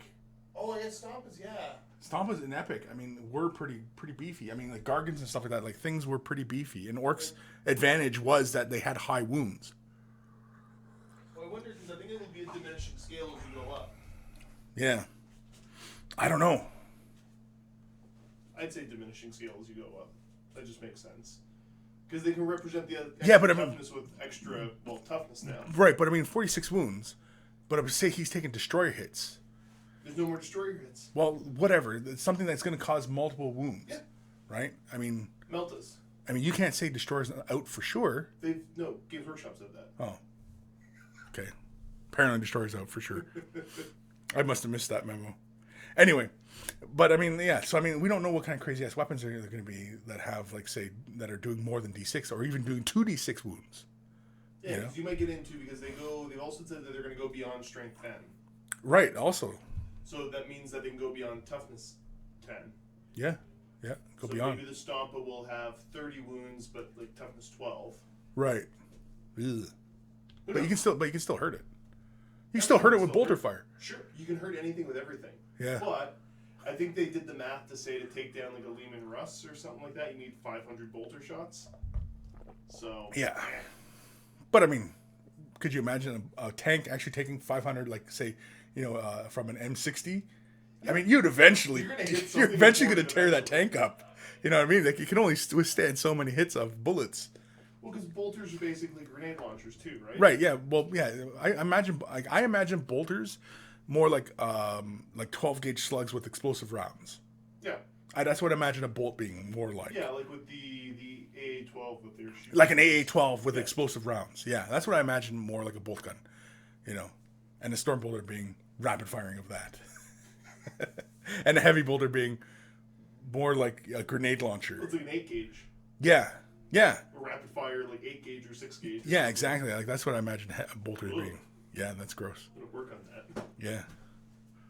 I know. I'd like to see an A12 done like a bolter that has the shell of a bolt gun, because I know they have the curved clips for them. Yeah, they got drum mags for them too. Yeah, drum mag. Oh yeah, drum mags. Yeah, there we go. Anyway, where were we talking about? What time we at? Oh, D20 wounds. Yeah, are they going to bring back D20s? Are they going to bring back D10s and D20s? Are we seeing like the resurgence of other dice back into 40K? Is that a possibility? Have we seen that?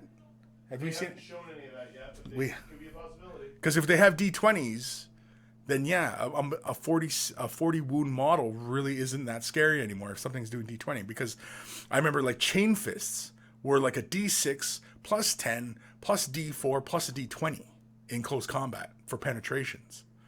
Do I have my old armor book here? I do too, I think. Hold on.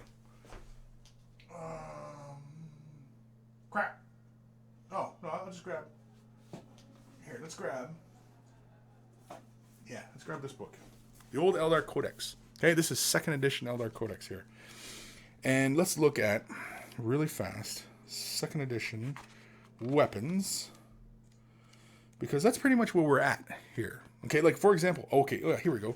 Distortion cannons. They were, you just rolled on the table. You just rolled on the table for the D weapons. And it was a 1-4, it was destroyed. A 5 was displaced. And a 6 was, the target was physically moved 2d6 from its current location. And then, of course, you roll for that. And, of course, it would take more additional damage if it moved. And, yeah. Scatter lasers. Armor penetration was D6 plus 6. That was the armor penetrations. The Wraith Cannon used to be just a table, a straight up table. It was basically 1, 2, 3, it destroyed the target, and a 4, 5, 6, it moved the target. And that was it. So, yeah. I'm trying to look for some really high powered stuff here. Let's see here. Okay, like the Avatar's Wailing Doom.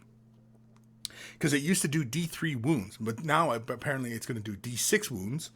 Its armor penetration was a D6 plus D3 because of the D3 wounds, plus 8 of the strength of the weapon.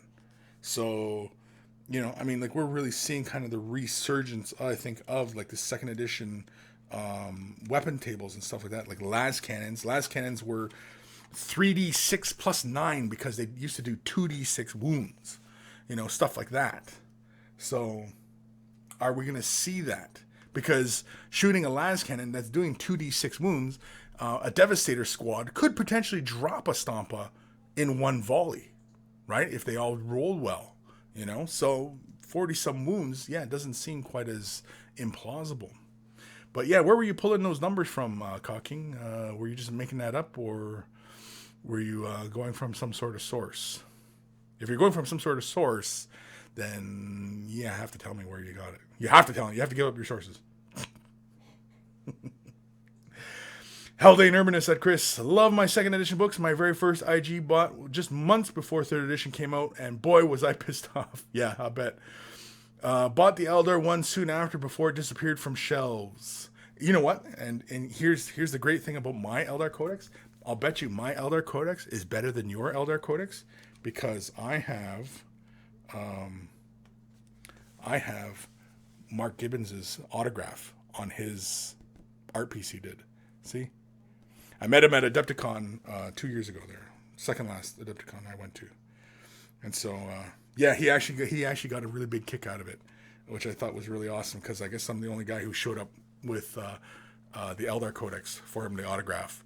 And he actually gave me a hug, and we talked for a bit, and it was really great sitting with him. And yeah, so man, if you guys never go to Adepticons, man, you got to get to an Adepticon because they're just so much damn fun, and they're a really great way to meet people and get in touch with people and meet manufacturers of the game companies and stuff like that. Like, you gotta go to these things, man. They're fantastic. Johnny Wraith. No, they've been pretty adamant at not wanting to use anything but D6s. They have been They have been criticized about maybe moving to another die for the game. Yeah. Terminator. Yeah, Matt Crazy Terminator save. Yeah, it used to be a 3+ on 2d6. Yeah, but I mean that was back when like a last cannon was a -6 armor save though. But anywho, Haldane Urbanus said, Kris, you lucky SOB. To be fair, I was only 13 at the time. Yeah. Why? Well, no, I was. When was second edition? That was early 90s. That was early. Well, I guess I could just look at the date on the book, right? 94. Geez, that was 94? No, this has got to be a reprint. This has got to be a reprint of the damn thing. So I thought it was earlier than that. Although Mark Gibbons has his initial autograph on the art piece, it says MG 94. He did this piece in 94. And this Avatar piece, man, he had that for sale for a long time, and I was so geared up to like save my pennies and pick it up, and then he gave it to somebody else. I think he gave it to, I want to say he gave it to Andy Chambers. I think that's what he was telling me. It was in somebody else's private collection. I think it was Andy Chambers. He said. But anyway, yeah, I would have loved to have got my hands. The other piece that I would love to get my hands on is his World Eater, the one from the Chaos Codex from the second edition. It's the World Eater, and he's standing like this, and he's got a sword, and it's like a whole field of skulls he's standing on. Oh, it's a fantastic. Mark Gibbons, like I said, he was one of my favorite artists. It was producing Games Workshop stuff. One of my favorite. Probably my favorite. I mean, Wayne England did a lot of great stuff too, and John Blanche, And of course, what's this guy? He did this cover. David Gallagher, I think was his name. Crap. I can't remember. Anywho, what time we at? Holy crap, we're 6 minutes past. We are done, folks. We are done. So, if you have any questions, comments, you're in commission service, you want to draw up some extra exposure, or you're just having trouble figuring something out, send me an email, Kris@miniwargaming.com. It's in the description below. Of course, also is my Twitter, my Instagram, all my social media links. Join me at Facebook, join me on Facebook, Weigh the Brush. And of course, you can type in just weighthebrush.com, and that'll take you to the Facebook page as well. And, post your questions there. Of course, myself or the monkeys will happily answer your questions. And of course, just like the chat here today, just ask your questions. Don't be afraid. There is no dumb questions here. You can ask whatever you like. And again, you can ask whatever you like. I mean, it doesn't even have to be painting related. It could be conversion, terrain, whatever, or again, anything under the sun. Everything is wide open. I'm an open book, and, feel free to ask whatever. And, t-shirts, Weigh the Brush t-shirts, just like this I'm wearing today. Because, see, super manly. Hold on. There we go. That's as far as I'm jumping today. Did the camera shake? I'm surprised I didn't go through the floor. No, this is an old building we're in, and it's solid. I think this is probably the only building in this town that's tornado-proof, I think, because this building is basically a bunker. This used to be the city hall for Welland. And yeah, so anyway, yeah, basically Mini Wargaming is in a bunker. It's in a bunker. Can you imagine it's in a bunker? You're probably thinking, wow, where's Mini Wargaming? It's in a bunker. Hey, we're in this indestructible building. So... so I think that was it. Join us on Twitter, Instagram, Facebook, t-shirts, and send me emails. Always send me emails. Keep the emails rolling, people. Keep the emails rolling. I'm not that far behind on my emails. Where am I currently? I'm less than a week out from my emails, so I've been on a pretty good pace with my emails. And so take care of your brushes. They'll take care of you, just like this brush here, which is kind of dirty. I just used this once. I was just doing my canvas there, anyway. I didn't. Well, I just rinsed it off. I didn't actually. Well, it's a terrain brush. It's got this ox hair. See, you can tell it's ox hair because it's this white firm bristles. This is really good for like oil painting and stuff like that. But and terrain, I suppose. But I mean, like it's not a bad brush. It's just it's a Citadel. It's a Citadel scenery brush, but it's an ox hair and synthetic, I believe. I don't think it's completely synthetic. I think it's ox hair. Anyway, what was I talking about? Take care of your brushes. They'll take care of you. And I will see you guys next week in another exciting episode of Way of the Brush. Damn hairs.